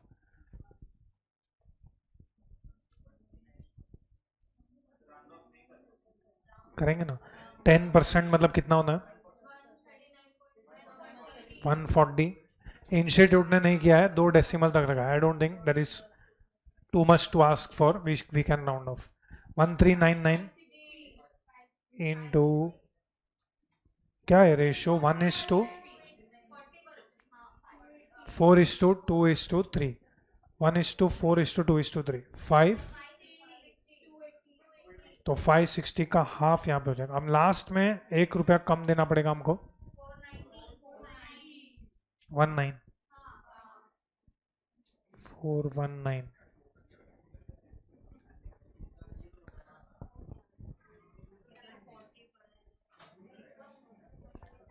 Okay, I think you understand. ये साइकिल 1 खत्म हो गया. Okay, we will go for cycle 2. Department S1 overheads. एक एक लाइन छोड़ते जाओ. इनफ स्पेस है हमारे पास वो जगह पे. स्पेशली साइकिल 1 के बाद एक लाइन छोड़ो. Department S1 overheads ratio same रहेगा 1:4, सॉरी 1:2:3:4. ओके, S1 का ओवरहेड्स कितना? 140.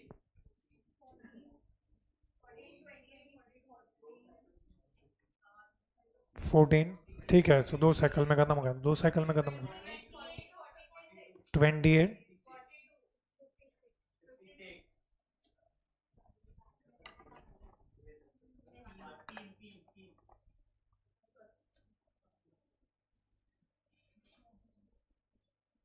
साइकिल 2 खत्म हो गया.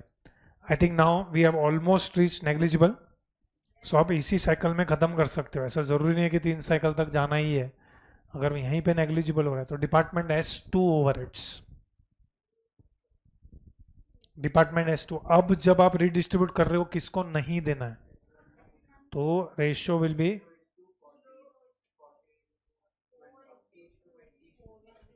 2:3 है कि 3:2? Okay,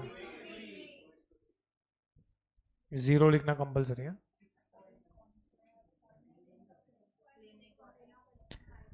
if you want you can take, institute ने डेसिमल में रखा है but I am ignoring decimal, तो उसको 6 रखो.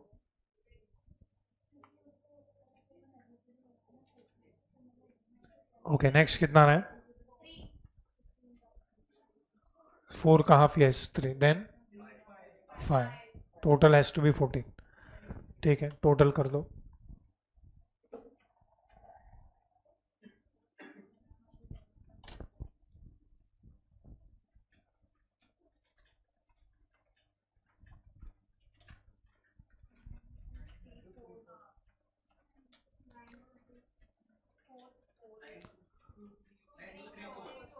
Nine two three four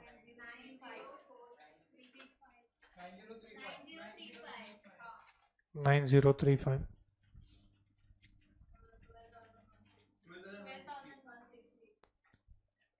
This is your number 6. Total overheads. Bracket में रुपीस. Next number 7. इसको हम किससे डिवाइड करेंगे? Machine hours is wrong. वो लोग ने labour hours is also wrong. अबे लिखा है ना वो लोग ने, काय के लिए तुम्हारा नाम दे रहे. Working hours.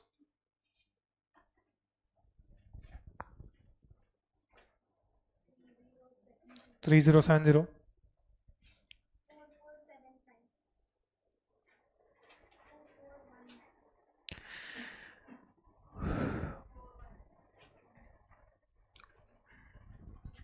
To 419.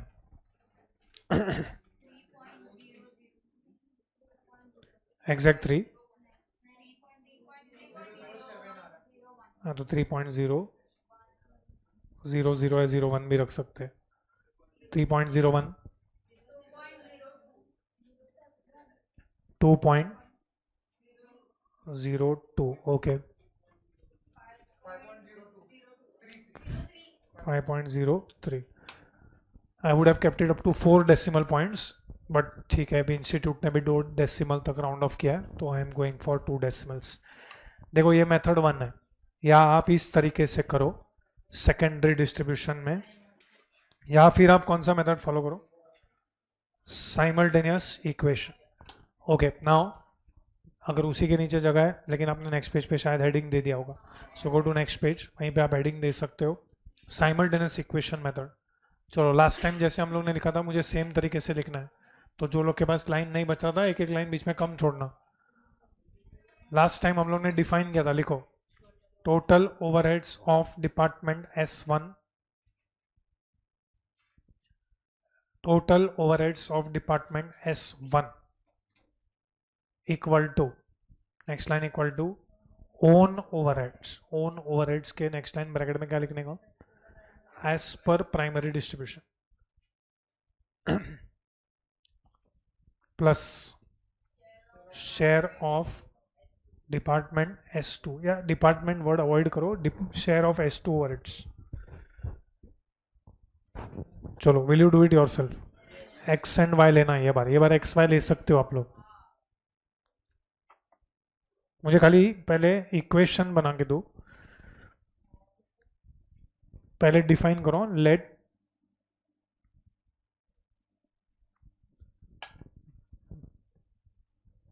Total overheads of department S2 next line is equal to own overheads as पर primary distribution plus share of S1 overheads.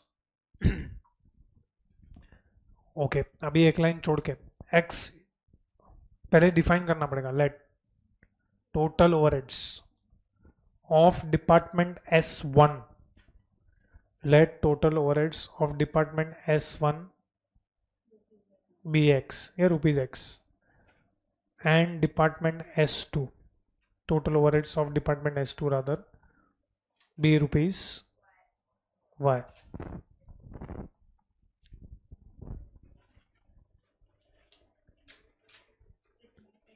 Okay, मुझे इक्वेशन बनाना है. पहले डिपार्टमेंट S1 का हम लोग इक्वेशन बनाएंगे. x is equal to,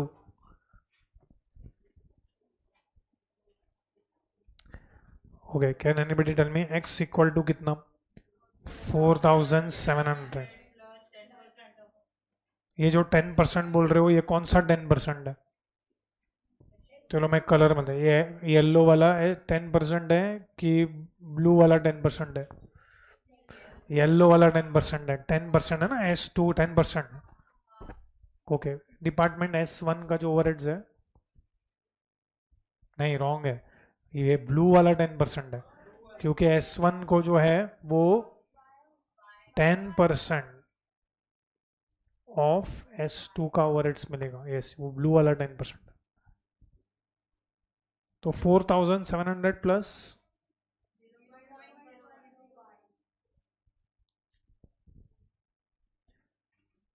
and S2 का जो ओवरहेड्स है 929 प्लस, इसमें तुम कोई भी 10% लो, तुम रॉन्ग नहीं जा सकते, क्योंकि दोनों जगह 10% है। Therefore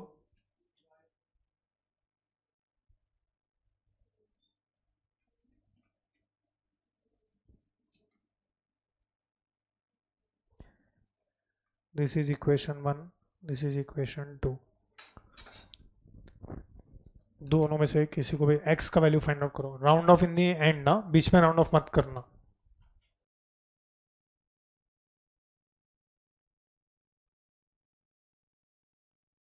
okay, anybody what is x का वैल्यू? 48 एग्जैक्ट आ रहा है कि डेसिमल में आ रहा था? क्या बोल रहे हैं? क्या था? 4841.3 समथिंग। ठीक है, चलो y का वैल्यू बोलो। 1413।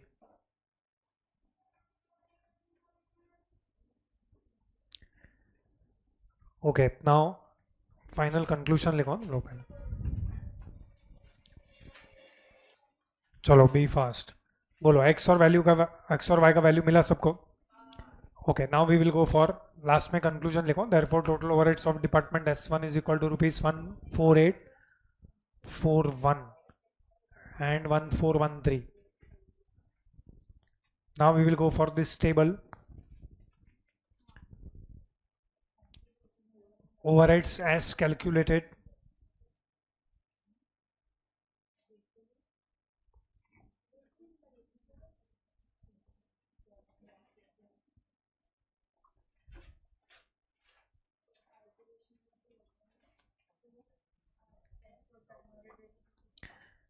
Overheads as calculated as per primary distribution.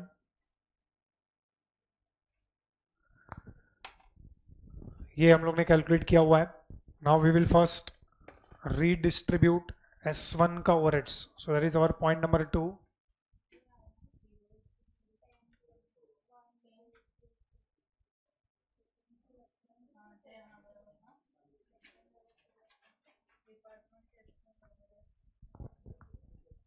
Department S1 overheads को रीडिस्ट्रीब्यूट करने का what is the formula?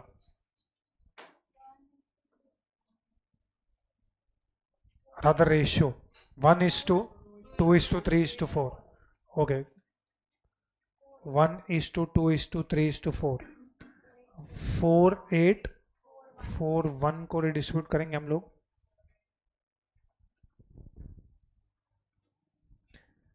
1:2:3:4। Okay, पहले इसको डिवाइड बाय 10 करोगे तो क्या आएगा? 484 968 1452। ये सबका टोटल 4841 आना चाहिए।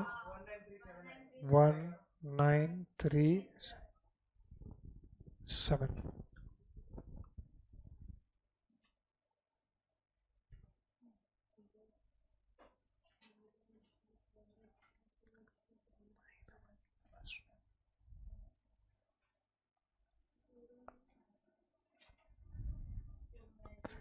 Then department S2 overheads. Department S2 overheads, पहले S2 का टोटल कितना है? ये दोनों का टोटल चाहिए कितना है? 1413 इज नथिंग बट y का value. Ratio is 4:2:3. Be very careful. मैं तुमको बता रहा हूँ वैसे करो. यहाँ पे कितना था पहले बताओ. 141 इज करेक्ट. 565 पॉइंट क्या है? 565 है. मेरे को यहाँ पे 6 का इधर ऊपर कितना आया था? मुझे ना पहले वाले के आंसर सेम चाहिए, तो मैं 566 ले रहा हूँ just to match the answer. However it is due to rounding off. Rounding off की वजह से 1-2 रुपए का डिफरेंस आता है. बाकी दोनों मेथड में एक्चुअली आंसर सेम आना चाहिए.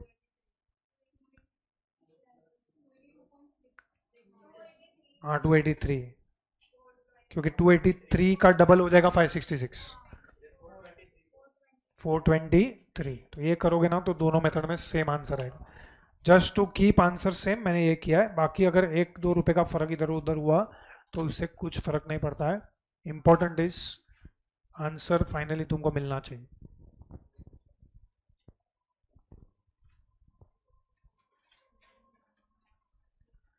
सो ये दोनों जीरो हो जाना चाहिए, S1 S2. Mathematically just to keep answer same from the previous method. 9234.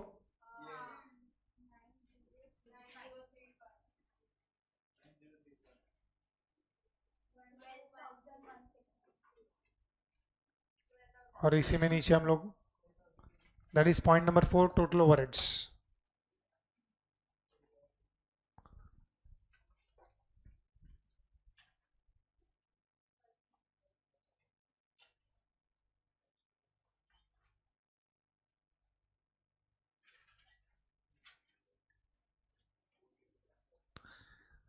उसके बाद नंबर 5 एक लाइन छोड़ के वर्किंग आवर्स. आगे का तुम कॉपी कर सकते हो, सेम रेट भी सेम ही रहेगा.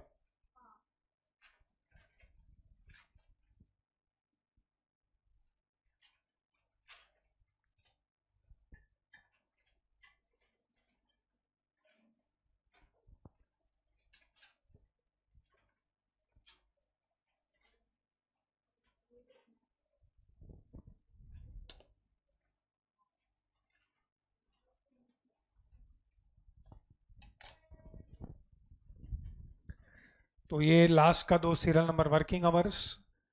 एंड ये पॉइंट नंबर 8 में क्या लिखा है तुम लोगों ने? नहीं don't write working hour rate. अच्छा मैंने बताया ना, ये जो मैंने हेडिंग में लिखा है ना वही लिखना है.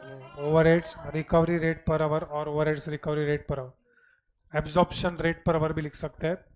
Recovery rate per hour is better.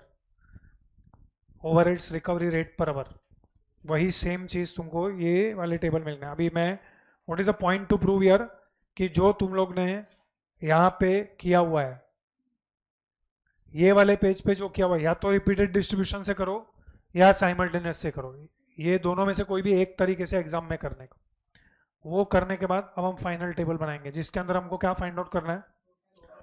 Total cost of product x.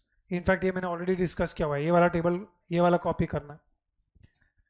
Of course full form लिखोगे तुम लोग. ये एब्जॉर्प्शन रेट्स हमने P1 P2 P3 का ढूंढा. इसका जो भी आंसर है वो इनर कॉलम में लिखना और टोटल आउटर कॉलम में लेके जाओ 2 डेसिमल्स तक एंड देन आउटर कॉलम का टोटल. चलो कंप्लीट दिस टेबल. इसका फॉर्मेट ऑलरेडी तुम लोगों ने बनाया हुआ है.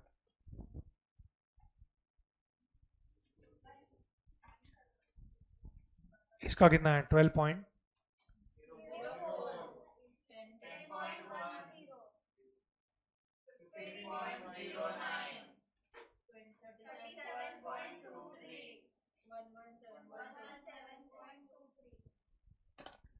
$117.23 that is total cost. Of course it is per unit. ऊपर हमने per unit लिखा हुआ है. Okay, this was a better question. मतलब ये क्वेश्चन में फर्क नहीं पड़ेगा. When you are doing step ladder उसमें फर्क पड़ेगा. ऐसा हम लोग अभी एक क्वेश्चन करेंगे. ये क्वेश्चन में एक्चुअली फर्क नहीं पड़ेगा. In fact there is one question I think so, ये नेक्स्ट वाला ही क्वेश्चन है, वो थोड़ा कंट्रोवर्शियल है कि हम किसी कौन से भी डिपार्टमेंट से चालू कर सकते हैं. तो रिपीटेड डिस्ट्रीब्यूशन में फर्क नहीं पड़ेगा. डजंट मैटर, आपका फाइनल आंसर वैसे ही आएगा, बट नॉर्मली S1 S2 कुछ नहीं बोला तो हम पहले S1 ही करते हैं, लेकिन अभी जो नेक्स्ट क्वेश्चन हम लोग करने वाले हैं उसमें ये क्वेश्चन थोड़ा रेलेवेंट हो जाता है। एनीवेज चलो next take question number I think 9 हो चुका है हमारा। 7 भी मैंने आई थिंक 7 मैंने होमवर्क दिया था।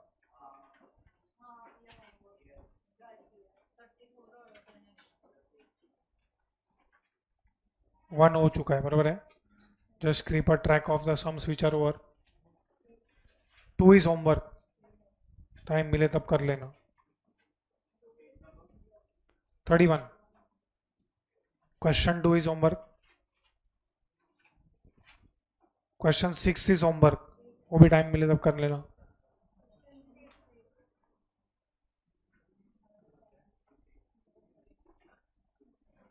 क्वेश्चन 11 हम लोग ने कंप्लीट कर लिया है। Question number 10 we are starting now, I think that is only next format. ठीक है, question 10 another, it is actually simple question. ABC company has the following account balances and distribution of direct charges on 31st March. Allocated overheads already have just now, इसके पहले वाले question में मैं समझा चुका हूं what is meaning of allocated overheads. Allocated overheads का simple मतलब है जिस डिपार्टमेंट में वो overheads इनकर हुआ है वो उस डिपार्टमेंट का overheads है। Allocated overheads को डिस्ट्रीब्यूट करने का जरूरत नहीं है, because allocated overheads are allotted to that particular department, given to that particular department, allocated to that particular department. Distribute किसको किया जाता है? Common overheads. देखो यहाँ पे 8000 को डिस्ट्रीब्यूट करना पड़ेगा, रेंट को करना पड़ेगा, ऐसे हर एक ओवरहेड्स को हमको डिस्ट्रीब्यूट करना पड़ेगा। और डिस्ट्रीब्यूट करने के लिए, अपोर्शन करने के लिए बेसिस चाहिए, एलोकेशन करने के लिए बेसिस नहीं चाहिए। एलोकेशन तो हम लोग ने ऑलरेडी किया हुआ है। सो ये power, rent, fuel and heat, insurance, taxes and depreciation. बोलो, power will be distributed on what basis? ये पावर का जो खर्चा है ये चारों डिपार्टमेंट में हम कौन से बेसिस पे करेंगे?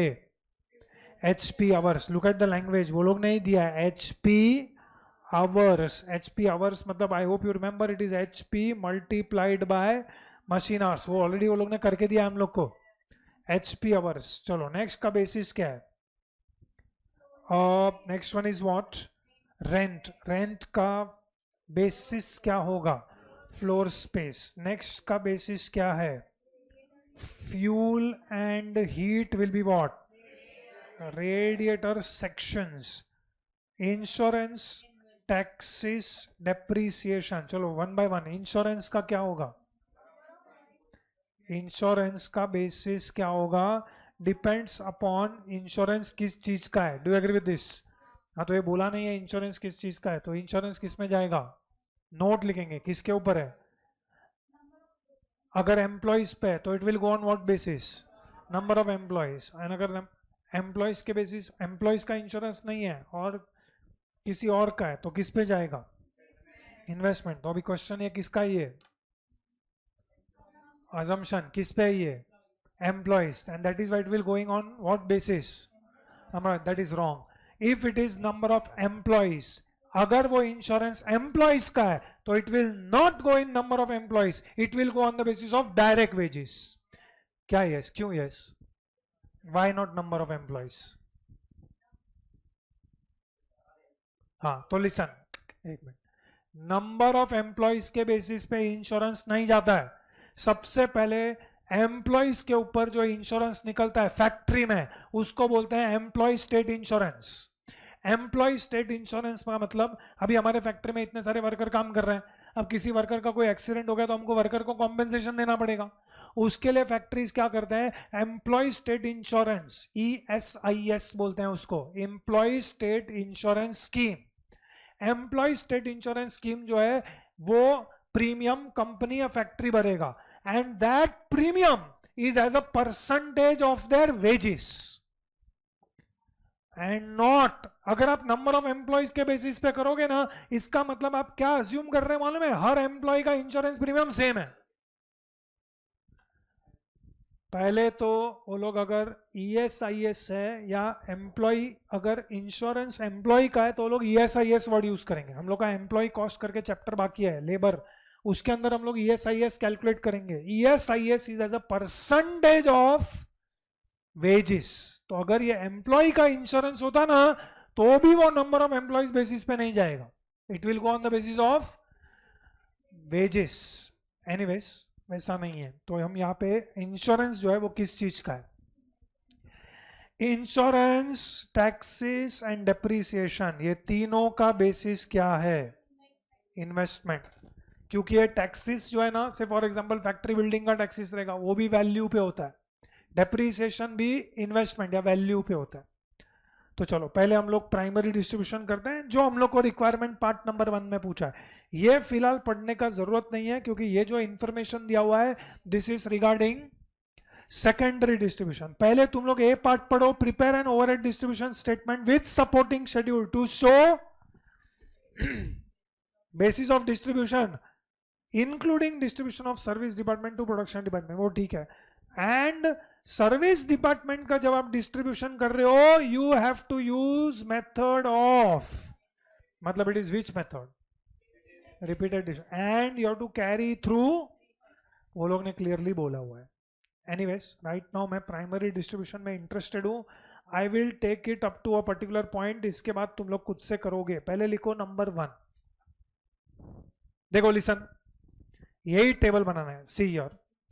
इसको हम लोग बुलाएंगे सीरियल नंबर 1, इसको हम लोग बुलाएंगे सीरियल नंबर 2, एंड बाद में सीरियल नंबर 3 बनाएंगे, उसको हम क्या बोलेंगे, टोटल ओवरहेड्स। लेकिन अगर आप इसके अगर पहले आप सीरियल नंबर 2 जब चालू कर रहे हो ना, तो सीरियल नंबर 2 के पहले हमको सीरियल नंबर 1 का टोटल चाहिए। समझ रहे हो मैं क्या बोल रहा हूँ? चलो एक मिनट काम करो, लिखो नंबर 1, एलोकेटेड ओवरहेड्स।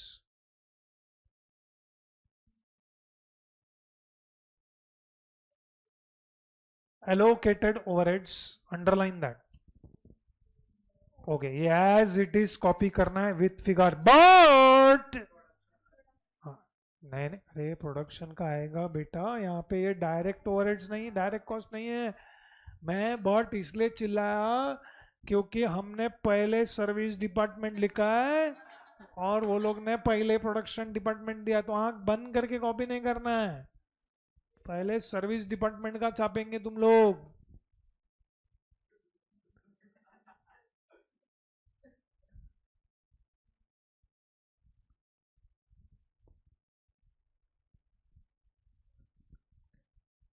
तुमको समझ रहा है करना क्या है? एक मिनट मुझे समझाओ करना क्या है। पहले क्या लिखोगे, इनडायरेक्ट नहीं, छापना नहीं है, छापने में दिमाग नहीं लगता है, यहाँ पे दिमाग लगाना है। इनडायरेक्ट लेबर, पहले फिगर क्या लिखा, क्यों पहले तो इधर 4000 दिया है। हाँ वो मैंने ही बताया है तुमको, अरे वर्रे मत करो मेरे पे, डोंट शो एटीट्यूड।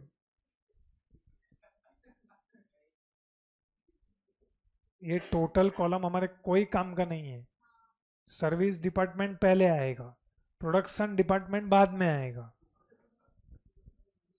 आंख बंद करके ना कॉपी करें, कॉपिंग इज इंजूरियस।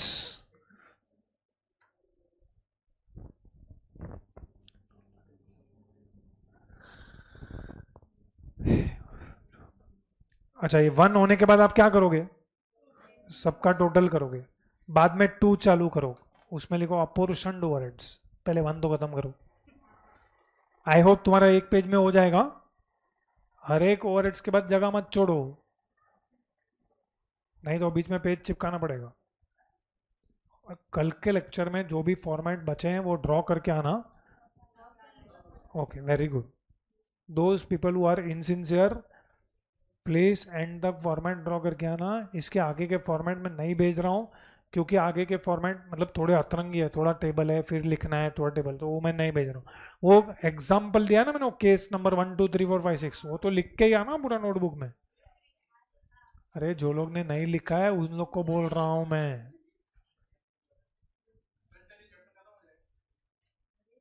कल ये चैप्टर नहीं खत्म नहीं होगा, कल ये चैप्टर सिर्फ अभी तक हम लोग ने सिर्फ 1/3 ऑफ द चैप्टर कंप्लीट किया है, कल बाकी का 1/3 करेंगे।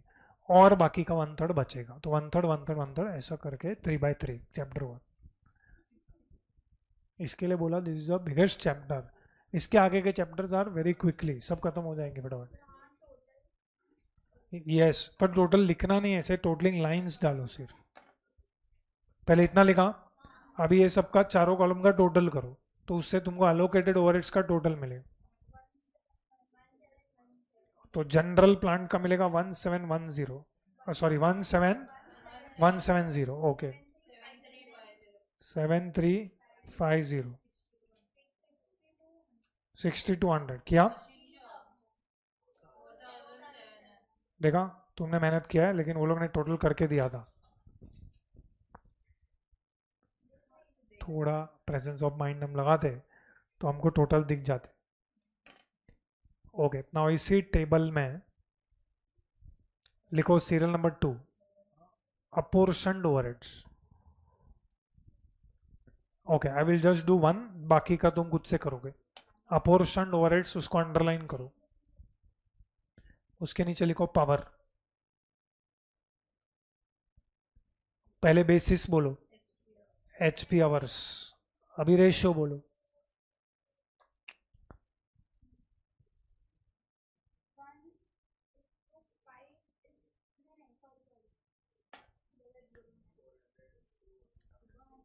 HP आवर्स का रेशियो बोलो। 10:35:5, रॉन्ग। 0:10:35:5, 0 भी चाहिए। 0:10:35:5, प्लीज बी स्पेसिफिक। 0:, पहले service department, which are the 2 service department यहाँ पे? General plant and stores and maintenance, correct. And बाकी का दोनों machine shop and packing.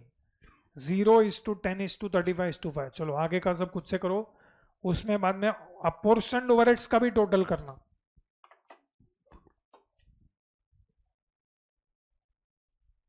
Please focus करके सॉल्व करो। अपोर्शन्ड ओवरहेड्स का बाद में टोटल चाहिए।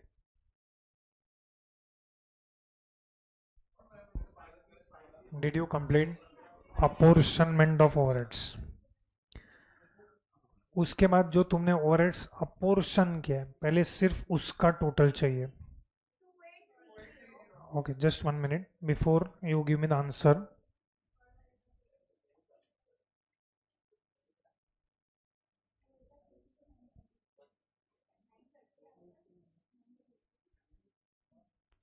देखो, पहले एलोकेटेड ओवरहेड्स का तुमने टोटल क्या रहेगा? यस, पहले मैं एलोकेटेड ओवरहेड्स का लिख देता हूँ 17, ओके।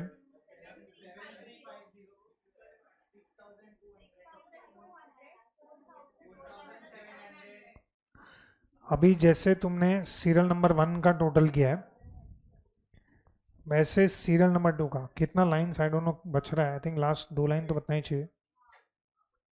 अब सिर्फ अपोर्शन्ड ओवरहेड्स का टोटल चाहिए, ओके।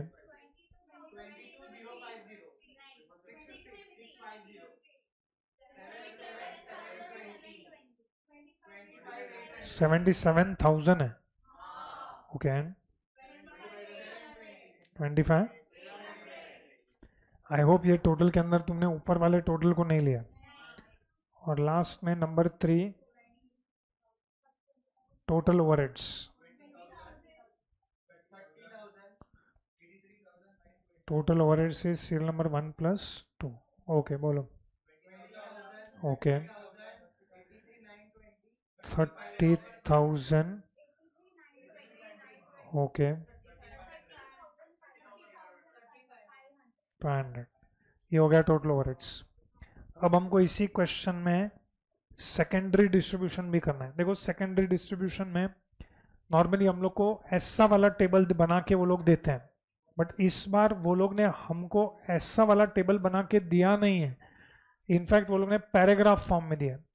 एंड यहाँ पे देखो, पैराग्राफ फॉर्म में पहले वो लोग ने बोला है expenses charged to the stores and maintenance department are to be distributed to other departments on the following basis, तो मशीन शॉप को 50%, पैकिंग को 20%, जनरल प्लांट को 30%। अब बिकॉज वो लोग ने स्टोर्स एंड मेंटेनेंस का इंफॉर्मेशन पहले दिया, पहले हम उसका करेंगे, और बाद में वो लोग ने बोला है जनरल प्लांट का overhead should be distributed on the basis of number of employees. इसके लिए नंबर ऑफ एम्प्लॉयज का इंफॉर्मेशन तुमको वहां पे दिया हुआ है, यस और no. Okay, come to our table number 2। See actually अगर आप पहले जनरल प्लांट का भी चालू करोगे, बाद में स्टोर्स एंड मेंटेनेंस करोगे, तो भी रॉन्ग नहीं है। जो इंस्टीट्यूट ने किया है वो मैं बता रहा हूँ। सो राइट डाउन, चलो serial number 1, I don't think you should leave lines here. पहले serial number 1, we are starting which distribution. अच्छा यहाँ पे just I think I am not written the name of the method, इधर लिख दो using, if you have space just somewhere, using. अच्छा नाम जो क्वेश्चन में लिखा है वो तुम यूज करेंगे, कंटिन्यूड डिस्ट्रीब्यूशन मेथड या method of continued distribution.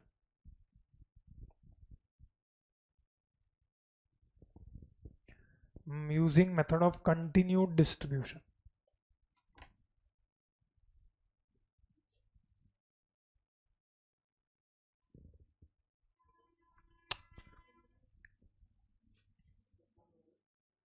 Okay, चलो now be careful. पहले serial number 1, overheads as calculated, overheads as calculated, calculation column में आके लिखो एज पर primary distribution.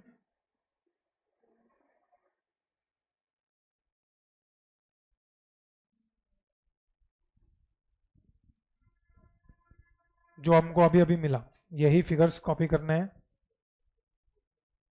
20,000, 30,000, 83,920 and 30,500।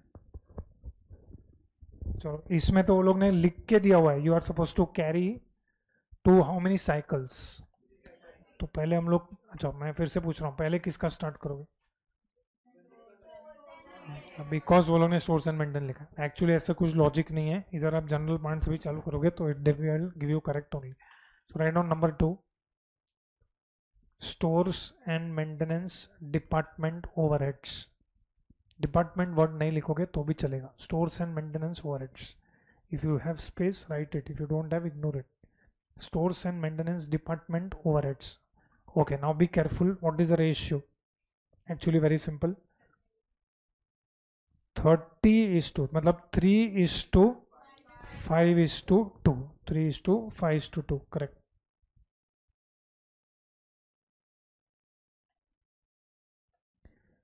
General plant के कॉलम में अभी मत लिखो, पहले स्टोर्स एंड मेंटेनेंस कॉलम का हम कर रहे हैं, तो पहले क्या लिखेंगे?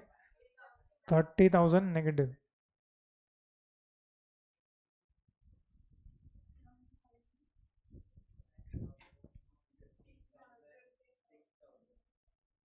$9,000, $15,000, $6,000।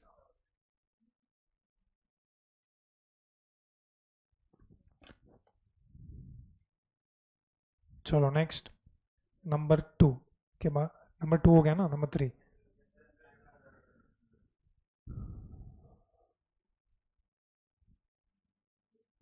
General plant department overheads. Okay इसका बेसिस क्या है? नंबर ऑफ एम्प्लॉयज, तो वो लिखना पड़ेगा। इसका बेसिस तो वो लोग नहीं दिया था, या तुम लोग चाहिए तो लिख सकते हो इसके ब्रैकेट में, given number of employees. Okay, what is the ratio for number of employees? 5:20:10. Okay, 29,000 को रिडिस्ट्रीब्यूट करना पड़ेगा ये रेशियो में।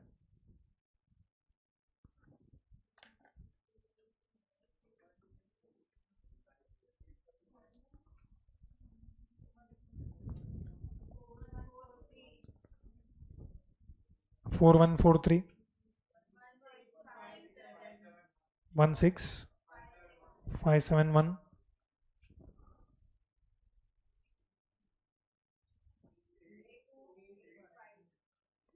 8286 करना पड़ेगा। चलो ये 2 and 3 हो गया। वैसे ही यू विल डू 4 5 6 एंड बाद में 7th में ख़त्म करना। 4 आएगा स्टोर्स एंड मेंटेनेंस, 5 आएगा जनरल प्लांट, वापस 6 आएगा stores and maintenance, and 7th में जनरल प्लांट को खत्म करना, क्योंकि थर्ड साइकिल में खत्म करना है, फोर्थ साइकिल चालू होगा तभी नहीं करना है, थर्ड साइकिल के खत्म करना है। सो 2 3 4 5 एंड 6th में खत्म करना है, सॉरी 7th में खत्म करना है, 6 and then 7, do it yourself. चलो 3, उसके बाद 4 5 and 6 7, I think you must have completed in the 7th। ये 7th वाले का कौन से डिपार्टमेंट का था? General plant. रेशियो क्या लिखा है? 0:2:1, ठीक है। मुझे फाइनल टोटल चाहिए, फाइनल टोटल में not be same due to rounding off etcetera. Service department 0 हो जाना चाहिए, किसका इतना? 118,397 is correct, okay। 0 2 3, just for my understanding ये दोनों का टोटल कर दो, ये दोनों का 118,397 प्लस 46023, वो क्वेश्चन में दिया हुआ इधर 164,420। ये हमेशा मे नॉट टैली, क्योंकि अगर सपोज ये टेबल के अंदर सपोज यहाँ पे डायरेक्ट वेजेस दिया होता चारों डिपार्टमेंट का, तो हम सर्विस डिपार्टमेंट में डायरेक्ट वेजेस को लेते प्राइमरी डिस्ट्रीब्यूशन में, बट प्रोडक्शन डिपार्टमेंट में हम लोग उसको नहीं लेते, तो ये टोटल ऐसा मैच नहीं करेगा। इसके लिए जस्ट हम लोग मैच करने के, okay. We will continue tomorrow. पहले हम लोग क्वेश्चन 12, ये जितने फॉर्मेट्स हम लोग ने बनाया ना पहले वो सब क्वेश्चन है, इनफैक्ट एक ही है अभी, वो एक बड़ा क्वेश्चन है, वो अच्छा क्वेश्चन है ई बुक्स वाला। उसके बाद tomorrow we are going to discuss a very important point, that is under absorption over absorption. ये हमको लास्ट चैप्टर तक लगेगा, तो कल का लेक्चर मेहरबानी करके मिस मत करना। कल का लेक्चर अगर मिस किया तो chapter is over, subject is over, costing over, last lecture है तुम्हारे लिए। उसके बाद गॉड ब्लेस यू।